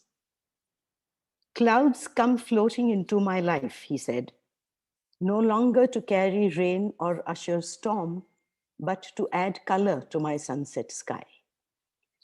And on that hopeful note, I will end. Thank you very much. Thank you, Gauri. Thank you so very much. May I invite Timothy, Dr. Timothy Keogh from Australia. Are you there? Yeah. Thank you, Bhante. Yes, President Virginia Ungar, Vice President Sergio Nick, President-elect Harriet Wolf, and Vice President-elect Adriana Pingler, and of course, Dr. Sudha Kaka, and distinguished colleagues. I'm very honored to be able to have been asked to say a few words on behalf of the Australian Psychoanalytical Society at the inauguration of your centenary celebrations for the Indian Psychoanalytical Society. I've been working with my Indian colleagues in one form or another for over a decade now, most recently in my role as Australian Society President as part of the IPA Asia Planning Committee. Our society also has a long-standing involvement with the IPA-sponsored biannual India-Israel-Australia conference. In more recent years, our Australian members have participated with our Indian colleagues in the Asia-Pacific conferences, initially in Taiwan and then Tokyo. And I've also always been impressed by the lively and original contribution of my Indian colleagues. I think in link theory terms that I imagine that Indian members may have been influenced through vertical links represented by the original thinking of their founding father, Dr. Girindrasekhar Bose, and via horizontal links by the rich tapestry of Indian culture. Their very lively correspondence that's been referred to by other speakers over 17 years with Dr. Bose and Dr. Freud, I think showed how prescient some of Bose's thoughts were, especially in relation to the development of a two-person psychology and intersubjectivity, amongst other things. Such original thought, which became ultimately freer from psychoanalytic colonial influences, I think characterized the later development of psychoanalysis in India, which has flourished in an extremely diverse population, which comprises just so many different religious and cultural groups. Original articles in the Society's journal, which, as mentioned previously, established in 1947, continue to demonstrate now the renewed and blossoming interest in psychoanalysis that was referred to in the video. In congratulating the Indian Society and acknowledging the impressive leadership of its current president, Dr. Misra, I hope we can draw the attention of IPA members worldwide to the impressive history of this society, and in particular to the part that it's played in the development of psychoanalysis. I note in concluding that the IPA Asia Conference in Kolkata in 2022 that Dr. Ungar referred to is part of the centenary celebrations. This conference, whose program chair is our current Vice President, Dr. Louise Geiler, will provide a further opportunity for our APAS members to work together with our Indian colleagues, and I hope further celebrate the centenary of the Indian Society. But for now, on behalf of the Australian Society, I wish our close and valued colleagues a very happy and successful start to your centenary celebrations. Thank you very much. Thank you, Timothy. May I call in Gertrude? Please, would you like to share your experience with our society? Yes, thank you very much, dear Pushpa Misra, dear Sudhir Kaka, dear colleagues and especially the COVAP colleagues who know me a little. To be invited to this 100 years anniversary inauguration of the Indian Psychoanalytic Society makes me feel much honored. Congratulations. 2 times, as Paula Ehrman already said, in 2018 and 19, I had the luck to be able to come to the COVAP conferences in Kolkata. Now in the pandemic afterwards, it seems like a big gift for me that this was possible. Between these 2 journeys, I read the book by Uffe Jensen, it's a German historian, How the Couch Came to Kolkata. And in this book, I learned so much extremely interesting things about the first International Psychoanalytic Society, which was founded in Kolkata. The more I felt excited when I was invited by Pushpa Mishra in 2019 to your society's house to give their supervision to the excellent candidates of your society and also participating in the opening ceremony of your library, which we saw in the film. I hope it was rescued during the cyclone. Several times before, I have been in my beloved India, but the first time was in the COVAP conference in Mumbai. I think it was in 2002. But these 2 visits to Kolkata let me dive into the spirit of India. I had much time to walk, due to the heat, more to stroll, hours through the streets of Kolkata, often alone, but also with Mahua Chatterjee, who showed me around. In these streets, which Juma Basak describes so beautifully during the pandemic and the cyclone, I cite Juma. I quote Juma. The streets of this city are not mere roads for commuting, but have been the hub of community life itself, social exchange and connect across caste and class, homes for innumerable, including the site of women's struggle to her right for public domain. In other words, the historical chaos of the streets in the city have been its strange sense of order for its people. End of quote. I found my inner order in these streets, in the temples, in the museums, in the people. Nobody can believe this here in Germany because you say, you go to Kolkata and either you never go there again or you love it.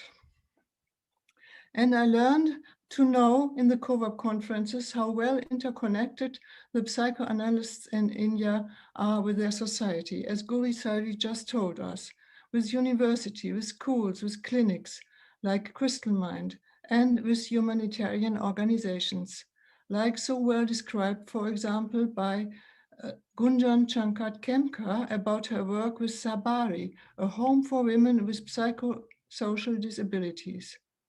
As member of the committee of the IPA and humanitarian organizations and the chair of Migration and Refugee Subcommittee, I know the value of this work, like this, especially for young people in difficult life in Kolkata, and training, also establishing their professional and private life. In the last Zoom conference with COVAP Kolkata in fall, especially with these young candidates, it was in October, I think, I intended to give them help and comfort because we here in Germany, we also suffer from the pandemic. We also are locked down and we feel alone and we are bereft of our social contacts. But I thought on a more comfortable level, of course. But in the end of this Zoom conference, I understood why I wanted this Zoom conference. These were the young women from Kolkata who gave the comfort to me, the elderly, and who showed in their spirit that one can see life and death and illness and loss and hope, like Guri Selvi said, also in a different light. So thank you so much. I hope to see you again, not only on the screen. Thank you. Thank you, Gertrude. So do we. We hope to see you again too. May I invite now Nilofer Kaul from our Delhi Society. She would be presenting some aspects of unanalyzed transference in analysis. Nilofer. Hello, everybody.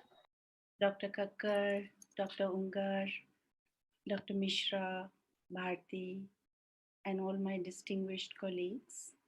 It's a tough act to follow, all of you. I'm very grateful to have this chance of sharing the platform on this historic day with my respected seniors and my colleagues. The significance of this day is not lost on anyone here. Thanks to the foresight of our predecessors, we have the presence of psychoanalysis in India and actually exist on the map of the psychoanalytic world.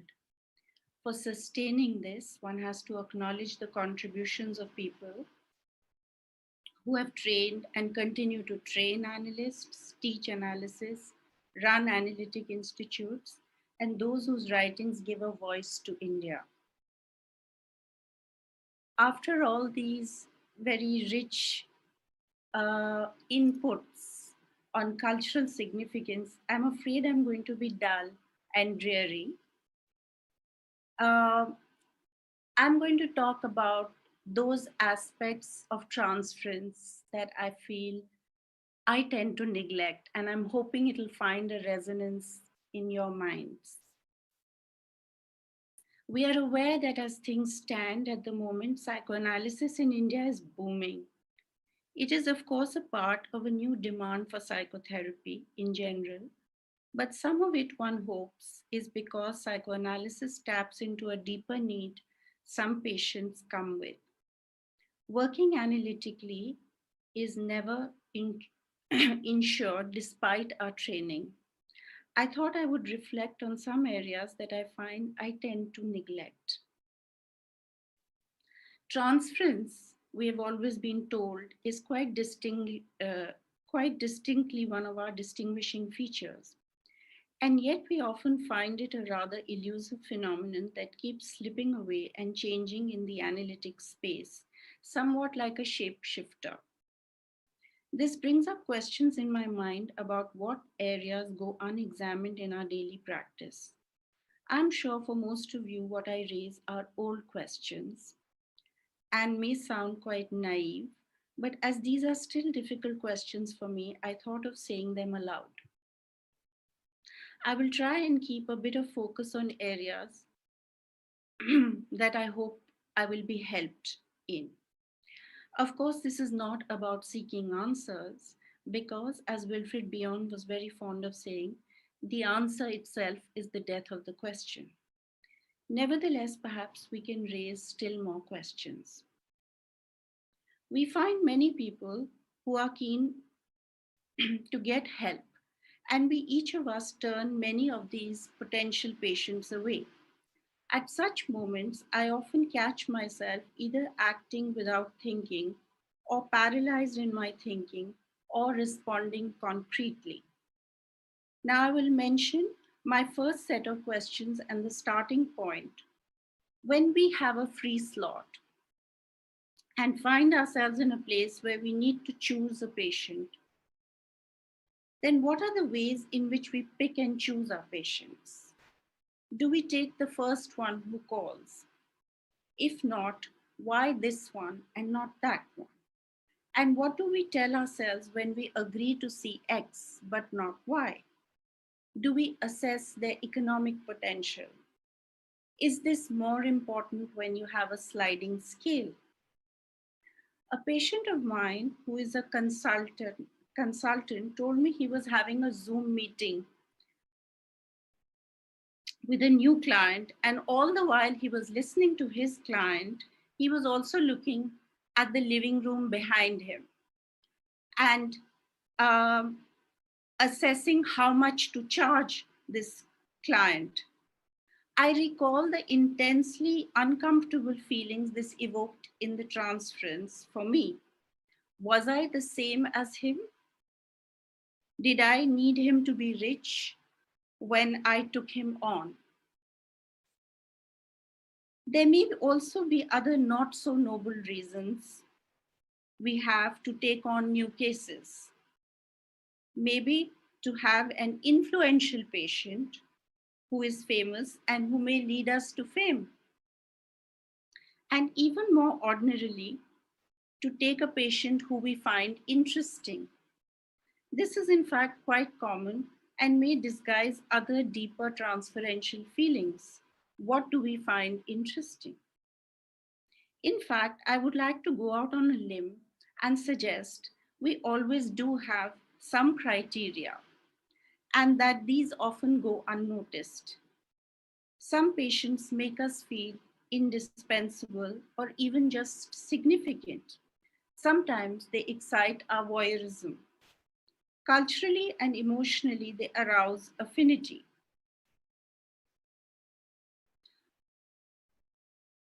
Or inversely, they excite our curiosity about difference.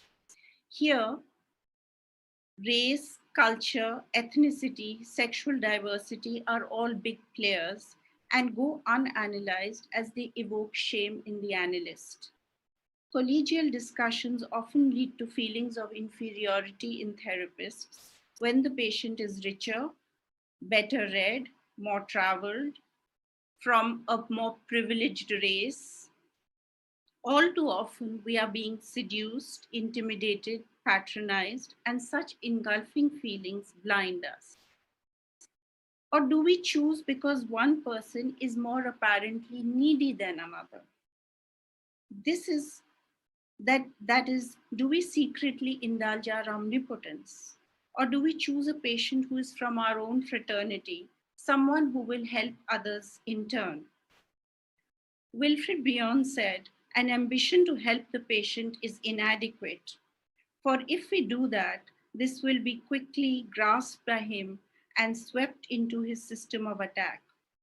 If the psychoanalyst has formulated any other aim, Bion writes warningly, then he is no better off.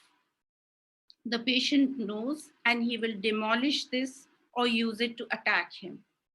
If someone is taken as an obligation to someone or something, this too will become a source of great hostility. So all our well-meaning beliefs to spread the word, to help a friend's family member or help a patient's friend are stood on their head. In one such effort I made to oblige a colleague, the patient became convinced that I was in cahoots with his sister and thereby his parents to keep tabs on him. He may well have been right, not because I was breaching confidentiality, but insofar as his family's unconscious design was concerned. Perhaps the family had wanted an ally to bring him back into the fold. This treatment did not last. My blindness to his fantasies certainly did not help our relationship. Naively, I imagined I was agreeing to a colleague's request and this would have no consequence.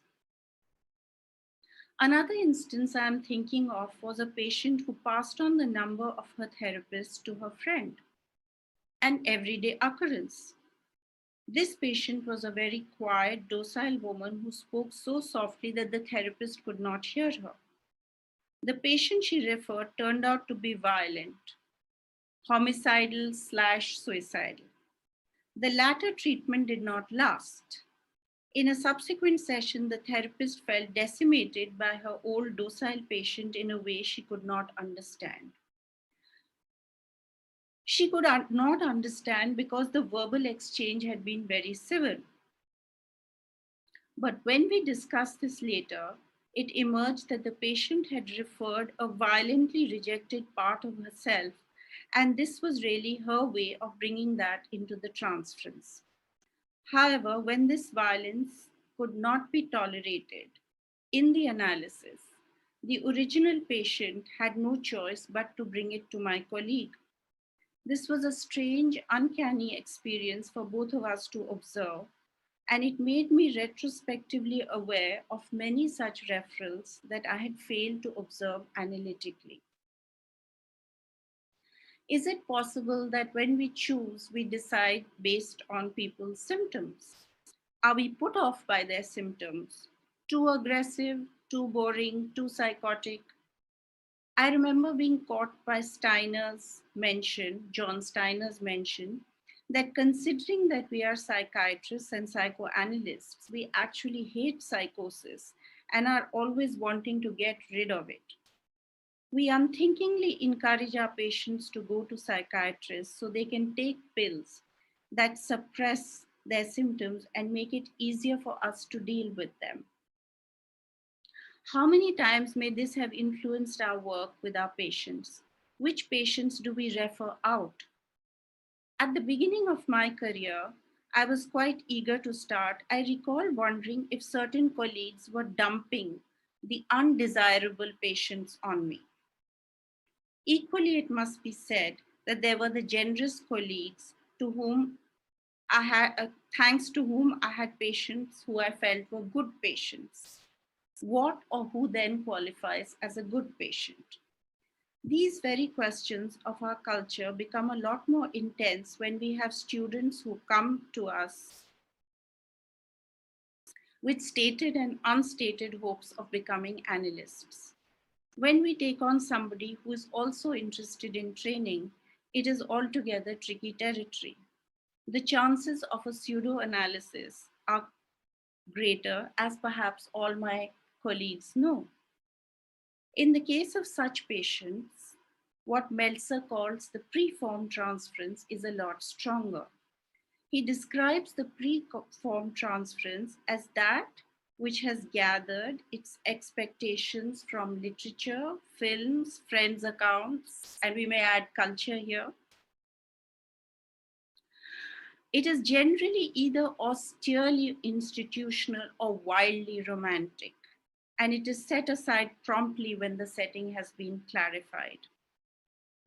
This should give way in due course to the gathering of a transference that is not coming from inherited ideas, but is rooted in the specificity of the transference that takes shape in the analytic field. Both analyst and patient unconsciously may deviate from analysis into pedagogy. I recall a colleague who took on a patient who happened to be a student and was taken aback when after 2 years, the patient asked about the next step. The next step to what, my colleague asked. In the patient's mind, the analyst knew that she wanted to train, but this had never been spoken of.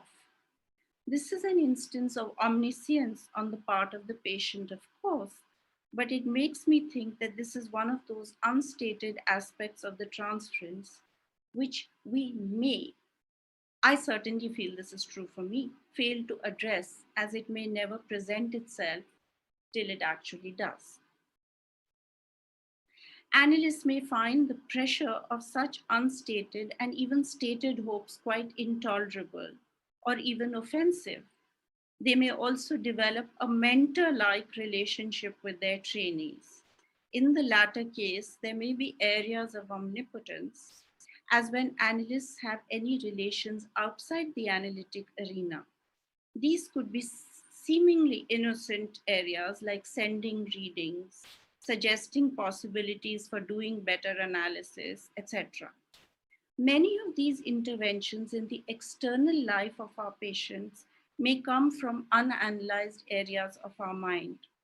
And we also know that we can never be fully analyzed. I feel it would help me to think with my peers about some of these. Are we always able to separate our omnipotence and narcissistic investment in our patients so we can continue doing psychoanalysis? Or do we slide unnoticed into becoming omnipotent mentors? And much of this may also go unobserved.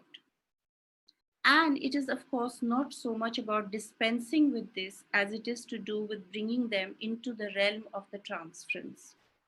It is not so much about finding a pure motive for taking on a patient as it is about bringing this into the field of transference and countertransference. A second set of questions is around the thorny issue of termination. We have learned that the unconscious is not governed by time, and having an artificially prefixed term period is not a workable model. We also find that becoming more functional is an overvaluation of the external world and rather super egoish as a model. But when work with a patient becomes too strenuous or too tedious, do we unconsciously try to terminate it? Let me give an example. A patient I will call Amita, with whom I suddenly began to feel a hostility and boredom. This was very strange, as for many years I had felt very protective towards her. How I remember her as someone who communicated an internal world with a relentlessly cruel set of objects. She had first come when she had been grieving the death of her young child, and that was what brought her to a crisis. One detail that sticks in my mind from the early years is that every time her mother got angry, she would say to her in vigorous Punjabi, "Why were you ever born?" After she lost her young boy, Amita's mother said, "Now just think of his life as a dream and stop mourning. Get on with your life."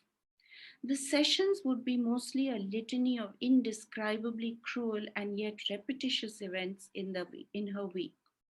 It struck me that this mother, not unusually, felt giving birth to a daughter was a defeat, and she seemed to be overcome with rivalry rather than maternal tenderness. To go back to the question at the beginning, why did I turn hostile? I was alarmed. I'm feeling in the room with her. I start having fantasies of terminating work with her. I think of getting more interesting patients. In my irritation, I find myself thinking of her as unable to think, to take in analytic interpretations, and it takes me very long to realize that the toxic wish to expel her has entered our relationship, and I am in danger of becoming the mother who wants to expel an unworthy daughter who feels that her milk should nourish worthier children. Somehow, before it was too late, this struck me, for better or for worse. But I cannot say with any certainty how many times I may have acted unconsciously to make this happen. And the issue of termination raises the final set of preoccupations I wanted to touch on today. How do we conceptualize psychoanalysis when we decide on the question of termination? Would we be right thinking of psychoanalysis as a cure for mental illness? Is a medical model appropriate for psychoanalytic thinking? Or are we restricting psychoanalysis when we use improvement and cure as criteria? Beyond suggests that often the individuality of a mind is at the cost of the group. The group or family wants the patient to be more endurable. This acts as a pressure on the analytic dyad to show improvement. Does this compromise psychoanalysis? Moreover, does the idea of a cure put a pressure on the analysis to hurry through? Is it a disguised fear of one's psychotic parts? I know how disturbing it can be when I am with an old patient and we are having a satisfactory conversation which is suddenly interrupted by a hallucinatory moment. One attempts through interpretation to smooth it over, but such an interpretation may be born from a fear of my own psychotic part. How does one respond so as neither to encourage the psychosis nor stymie it? Or should we be thinking of the growth of the mind? And in that case, can we imagine helping our patients grow without growing ourselves? The patient goes to the analyst because he's not able to think of his life in a way that makes it bearable. If the mind has to grow, can it be without the simultaneous growth of the analyst? How can we hope for change unless we are ready to change ourselves? I would like to end with a line or two from beyond on the idea of progress in psychoanalysis, which I thought was quite apposite for us. He said, progress in psychoanalysis is inseparable from a need to tolerate the painful concomitants of mental growth, of which the immediate revelation of further problems requiring solution is not the least. For the psychoanalyst, the problem presents itself for solution not only by the analysand, but by the psychoanalyst as part of their own growth. He may develop contemporaneously with his patient, or independently, or not at all. Beyond, in a somewhat oracular voice he often employs, warns that if we stop growing, we may be a part of the sociology of psychoanalysis, but we are no longer doing psychoanalysis. On this note, I end here, having aired some of my own doubts and uncertainties in the hope they will find some room in your minds and through that process bring me a little clarity. Thank you for your patience. Thank you, Nilofer. Thanks for your short paper. Well, I know that we are almost not bordering, but we have crossed our, 2 hours time. The Calcutta members are going to present an imaginary dialogue between Plato and Freud. But before that, I see Professor Ehrlich, I see Sally, I see Louise Geiler, I see Maria, and quite a few other people. So I just would like to ask if you people just want to say something for just a few minutes, a minute maybe. So Professor Ehrlich, you'll have to unmute yourself.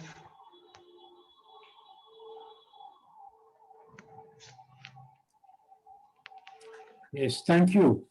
Thank you for the invitation, and I'm very pleased, excited, and grateful for being here and ushering in this year of celebration together with you and all the distinguished colleagues. I just want to mention a 2 or 3 of my contacts with your society, which have been, in a way, very meaningful to me. I think the first one was when I attended your initiative of forming the Indian-Australian meetings, which then after my joining that became the Indian-Australian-Israeli meetings. And those have been attended by many members of my society, of the Israel Society, and myself. And we've always found them to be excellent meetings from both a social point of view, a cultural point of view, and above all, from a psychoanalytic point of view. So that was one contact. Another one, which I cherish, is that on my visit, when I visited your society, together with Mira, my wife, I was honored when you asked me to give the Dr. Bose Memorial Lecture in your headquarters in Kolkata. And I felt that was really an invitation to be, in a way, at your home. I've had other contacts with the society, the different branches, which I will not enumerate, and many of your members. What I find mostly so interesting about you, and also what I think Dr. Kakar was speaking to, was this unique integration of East and West, of Western psychoanalysis with your particular brand of psychoanalytic and cultural views and rich cultural mythology, fantasy world, and everything else that enriches you. I think that's such a unique contribution, and I look forward to a greater integration, actually, between Western and Eastern psychoanalysis, which will also have to do with the creation of the Asia-Pacific region, of course. But I think the Indian society has a very important role to play in this. And so I thank you for that. And I wish you all the best and a very exciting and fruitful centenary year. Thank you for inviting me. Thank you, Professor Ehrlich. Well, Louis, would you like to say a few words?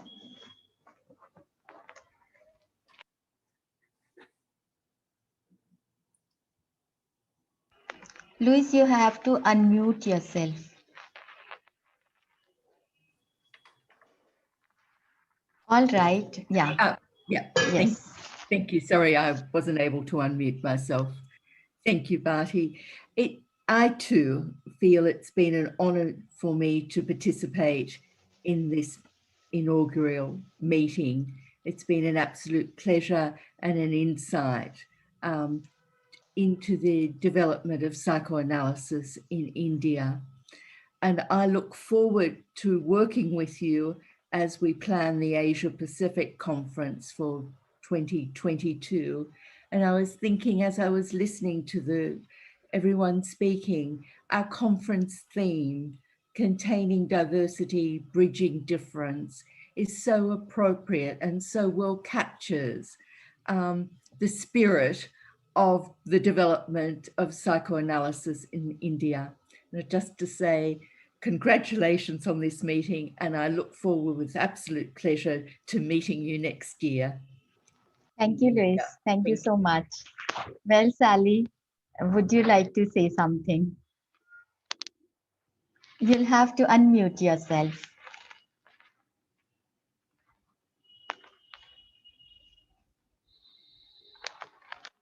You're still muted.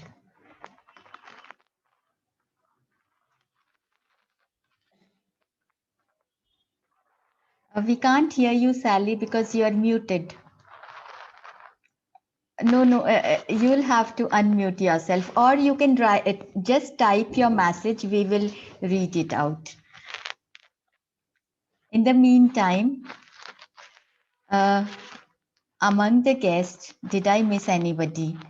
Would anybody like to say something? Okay, a few minutes. I'm here. Can you hear me? Yes, Sally, we can hear you. I couldn't, you had to unmute me. That was the problem. Okay. I just wanted to say that I'm hugely pleased to be here and offer all my congratulations. It's so moving to listen to this long, this ancient, noble psychoanalytic tradition with all its vibrancy, and particularly important is its cultural complexity and richness, because I think that, you know, looking forward, we need to have, as has been said already, so much more integration of ways of seeing and broadening that. They've become so narrowed in what we call the Western way of seeing things. For those of you who don't know, I'm the chair of a new, in the community committee that Virginia set up on climate. And of course, you know, this is going to be, whether we like it or not, such an important area. And we know from even the experience this year of what India has suffered, you know, and I've been delighted to work with Pushpa Misra, Dr. Misra, who's a member of our climate committee, the IPA Climate Committee. I've got to know her and got very personally fond of her, and you know, we hope very much to be able to work on using different cultural traditions to actually expand a psychoanalysis that can accommodate the environment. It's not threatening to our theory. In fact, it's overdue that we should be doing this, and our committee is working on that. And anyway, just that's about that input. But just to say congratulations, and I'm so thrilled and honored to be here. Thank you. Thank you, Sally. I hope I have not missed anybody out, but we have still time. I'm again begging my pardon because we have crossed our line and our time, but we would like to present this imaginary dialogue between Plato and Freud. Plato is being played by Dr. Pallavi Banerjee, and Freud would be played by Dr. Jhilam Poddar, and there would be Elsie Biades by Devjani Datta. Please enjoy this. Good evening, everybody. Dr. Mishra, Dr. Angar, Dr. Prengler, uh, Dr. Elman, Dr. Schlesinger, Dr. Geiler, Dr. Dastur, and every other erudite scholar that is present over here. This is a script that has been written by Dr. Pushpa Mishra. And it's an imaginary dialogue between Plato and Freud on their discussions about Eros. Firstly, before beginning, I would just like to thank everyone over here, along with Dr. Banerjee and Ms. Datta, that we are privileged to be able to present this script in front of everybody over here on this auspicious occasion. And I hope all of us can do the justice to this content and to the great scholars we are getting to portray today. Without much ado, I would like to, I'll ask Dr. Banerjee to begin. Hello, young man. How are you doing? Young man, I'm not young. I'm 164 years old. You are 2000 years my junior, son. I'm Plato of Greece, born sometime in 428 BC. Oh, great to meet you. My salute to you, sir. I'm Sigmund Freud. Used to do some psychology in the yonder world. Tried to help people suffering from psychological problems. Even started a new school called psychoanalysis. I know, I know. I have heard about you from some people coming from the earth from time to time. I heard that your work has many names from our mythology, like Eros, Thanatos, Oedipus, Narcissism, etc. Yes, Eros is the name I have given to the psychosexual energy that is behind our pleasure seeking activities and essentially binds us together. It is the uniting force in human beings. What a strange coincidence. I too have written a dialogue on Eros, the god of love. Yes, sir. If you have time, can we discuss a few things about it? Okay, let us sit here under this tree. You know, I have specially dealt with this topic in my dialogue symposium. And I hope you know that in most of my dialogues, my teacher, Socrates, is my mouthpiece. Yes, I know that. I'm fond of your dialogues, though I haven't read all of them. You know, in symposium, the discussion on Eros begins in a party at the house of Agathon, and everyone is giving his view on Eros after dinner. In fact, it was Phaedrus who expressed a view similar to that of yours. He said that it is because of the God of love that people can live together, work unitedly, and form a city or even an army. It is very heartening to hear that, sir. I am a physician. I consider Eros as one of the two basic instincts. Eros is the life instinct, and Thanatos, the death instinct. But I agree with the main point. The very nature of Eros is to create unities, to bind people together, to urge the ego to come out of its isolation and establish relations with other persons and objects of the external world. I have often expressed it by saying that the task of Eros is to establish ever greater unities and to preserve them. Oh, Is that so? Socrates, however, had a different view. You know what? Socrates learnt about the nature of love from Didyma, an old lady deeply well versed in many forms of knowledge. Proceed, sir. I cannot wait to hear it. First, she explained to Socrates that need is the mother of love and resource is its father. Being the son of need and resource, it is perpetually needy, but has the resourcefulness of its father and plays upon the good and the beautiful. It is not delicate and lovely as most of us believe, but harsh and arid, barefoot and homeless, always partaking his mother's poverty. That is a wonderful metaphor, sir. It captures the psychological mechanism of love perfectly. All our love relationships and all our affectionate ties arise from need. So it is true that need is the mother of love. No conflict with my account of Eros.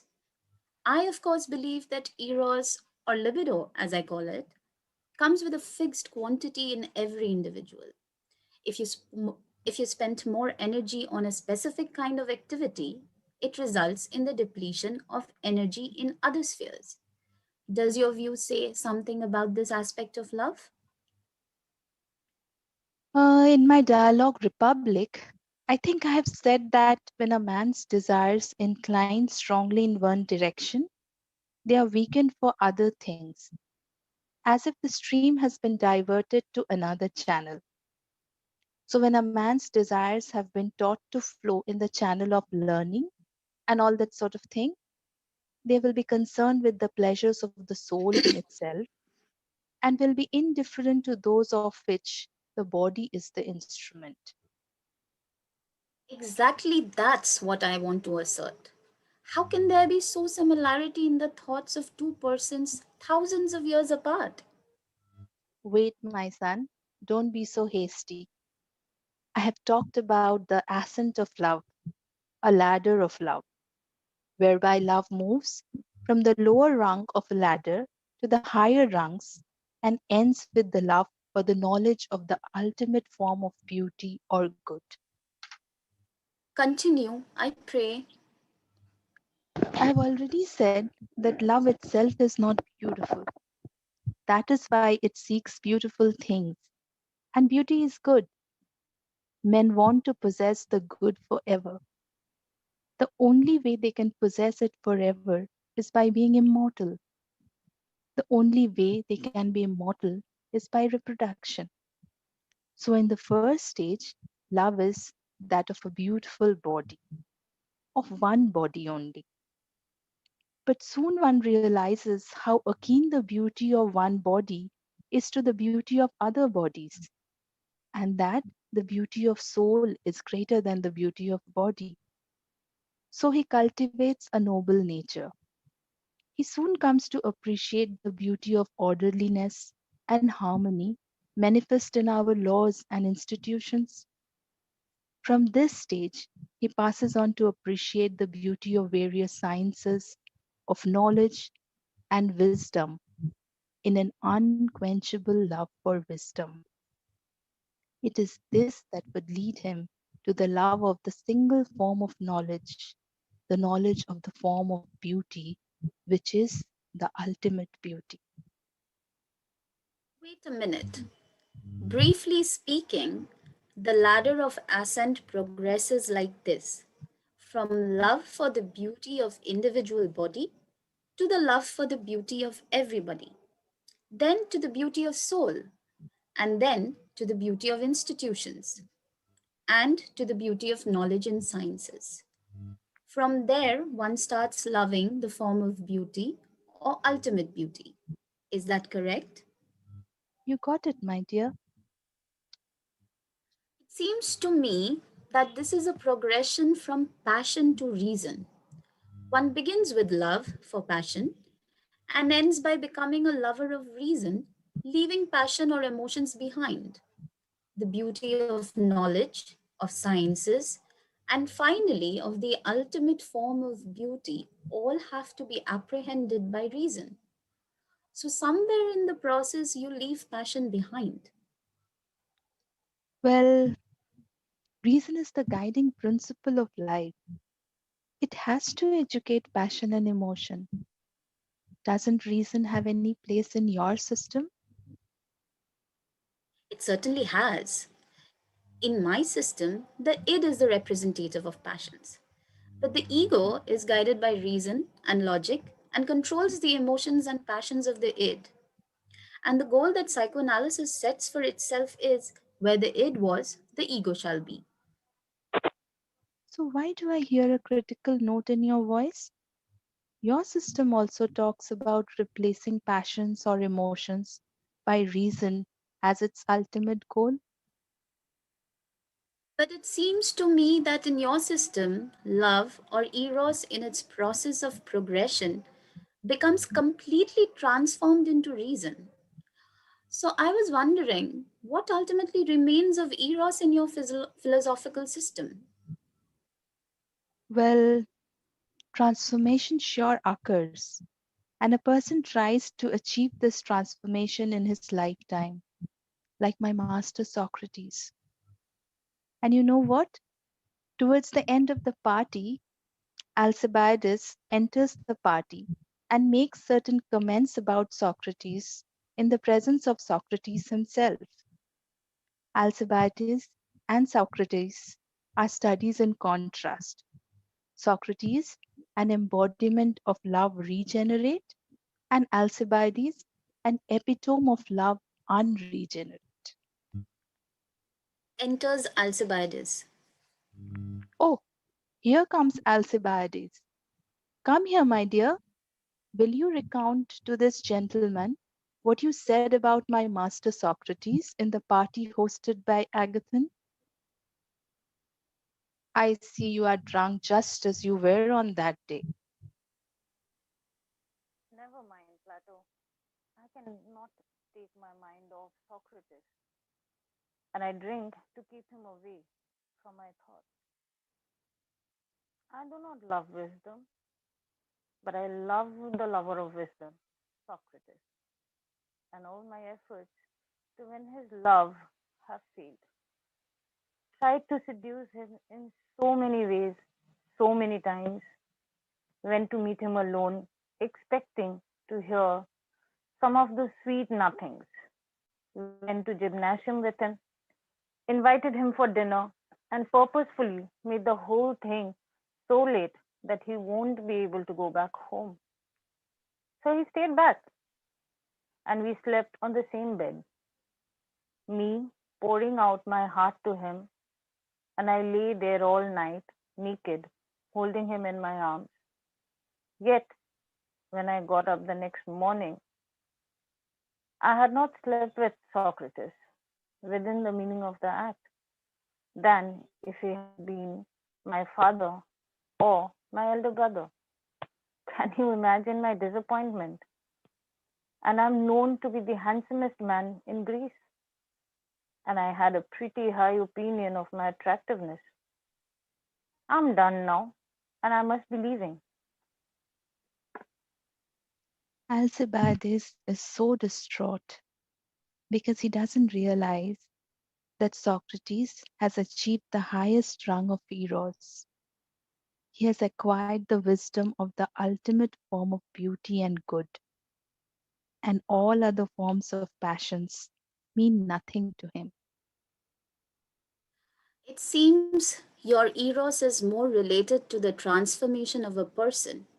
It is more egocentric.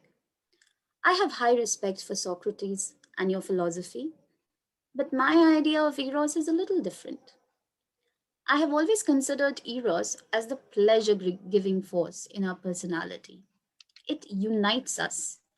It is through this eros or libido that our ego learns to extend its boundaries and becomes related with more and more objects of the external world. And the more we become connected with outer world, the less we remain confined within our small pleasures. In the language of our science, we express it by saying The greater the object libido, the less becomes the quantity of ego libido. So our systems have contrary ideas about eros, though there are many apparent similarities. Have you heard the name of Einstein, sir? Yes, I have heard that he is a great scientist. A very great scientist, sir, but a greater humanist. Pained by the destruction of war, he wrote a letter to me, asking my opinion as to how we can stop this kind of devastating wars. And the only solution that came to my mind was to bring the capacities of eros to fore. If I remember correctly, I wrote to him, if willingness to engage in war is an effect of the destructive instinct, the most obvious plan will be to bring eros, its antagonist, into play against it. Anything that encourages the growth of emotional ties between men must operate against war. These ties may be of two kinds. In the first place, they may be relations resembling those towards a loved object, though without having a sexual aim. The second kind of emotional tie is by means of identification. Whatever leads men to share important interests produces this community of feeling, these identifications. And the structure of human society is to a large extent based on them. So, sir, to me, Eros is the uniting force and maybe the savior of this world. Sir, it was so rejuvenating talking to you. Martha must be waiting for me. It's quite late. So I beg leave of you, sir. Good day.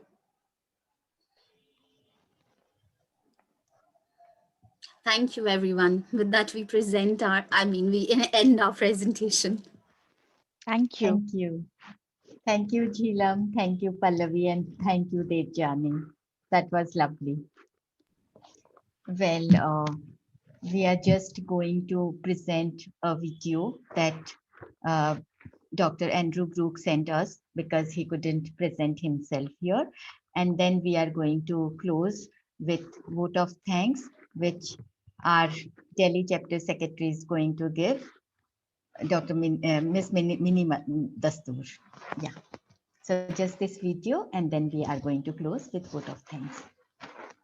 Thanks for your patience.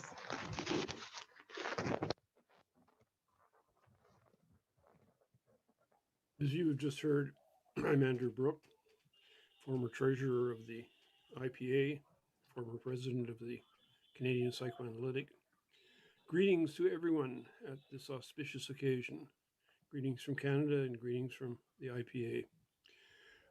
100 years is a long time in the history of psychoanalysis. 100 years ago, Freud had just published Beyond the Pleasure Principle. He was still developing the structural model. The Indian society is actually older than the British society by a couple of years, and it's only a couple of years younger than the American association, APSA. So India was there from the very beginning. The person who founded the Indian Society, I'm probably going to mispronounce his name at least slightly, Girindrasekhar Bose, not only was the founding president, but he was the president for the next 30 years. I've had a connection to psychoanalysis in India for a long time, since my training. In fact, one of my very first psychoanalytic publications came out in Samizka, a comparison of some things in Freud to some things that the German philosopher Immanuel Kant has said, another great interest of mine. During my time as treasurer, I took a special interest in the development of psychoanalysis in India and indeed throughout Asia, and tried to help in some, I'm afraid, fairly modest ways. For example, to make it easier for Indian members and candidates to get to congresses, especially in one notable case, a prize winner. I was also very glad to see that Co-op sponsored a conference in India, and so it goes. India has had and will continue, I'm sure, to have a major role to play in the emerging fourth region of the IPA, the Asia Pacific region. Well, these are difficult times in India and around the world, though I'm very glad to see that India is well ahead of most of the rest of the world in the program to vaccinate against COVID. And while we struggle through these times, I wish all my colleagues and friends in India all the best in this very auspicious celebration. I wish I could be there with you and for the years to come. Thank you.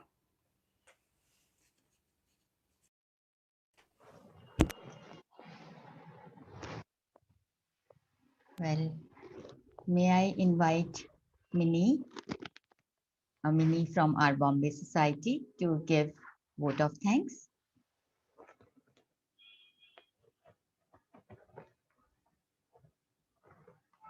Minnie, you'll have to unmute yourself.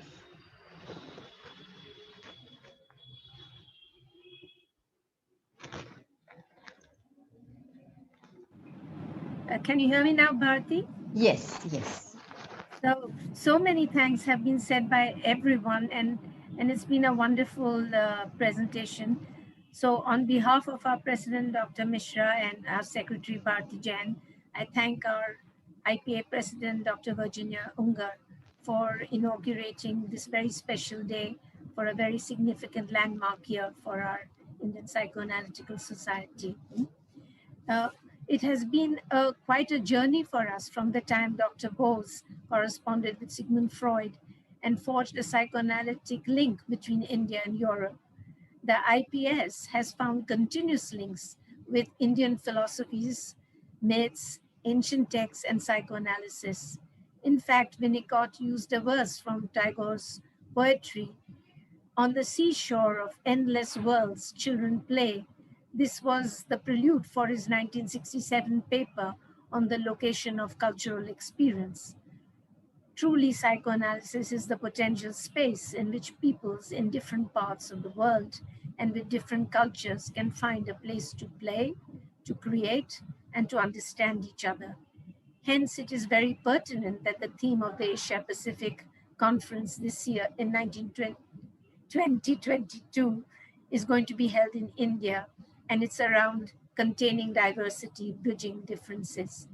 We hope that under the IPA and its new team, IPA will continue to support the IPS.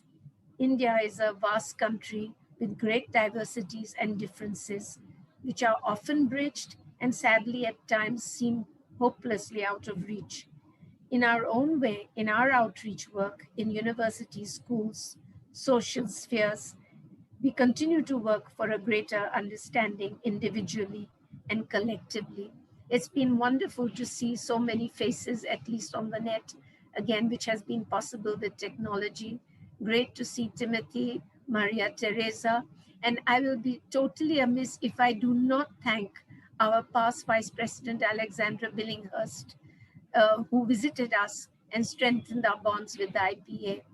I thank Virginia and Sergio for sending the team of Dr. Adriana Ponzoni and Dr. Anthony Stufkins, who also visited us in all three of our Psychoanalytic Society centers and gave us a lot of helpful feedback for our continued growth. We look forward to closer links with the different IPA societies and to open up further frontiers and mutual dialogues. Look forward to seeing everybody at least in 2022. Goodbye. Thanks, Minnie. We are closing with this, with the song of Ravindranath Tagore, where the mind is without fear and the head is held high. And thank you. And we do hope to see you all again, probably in 2022.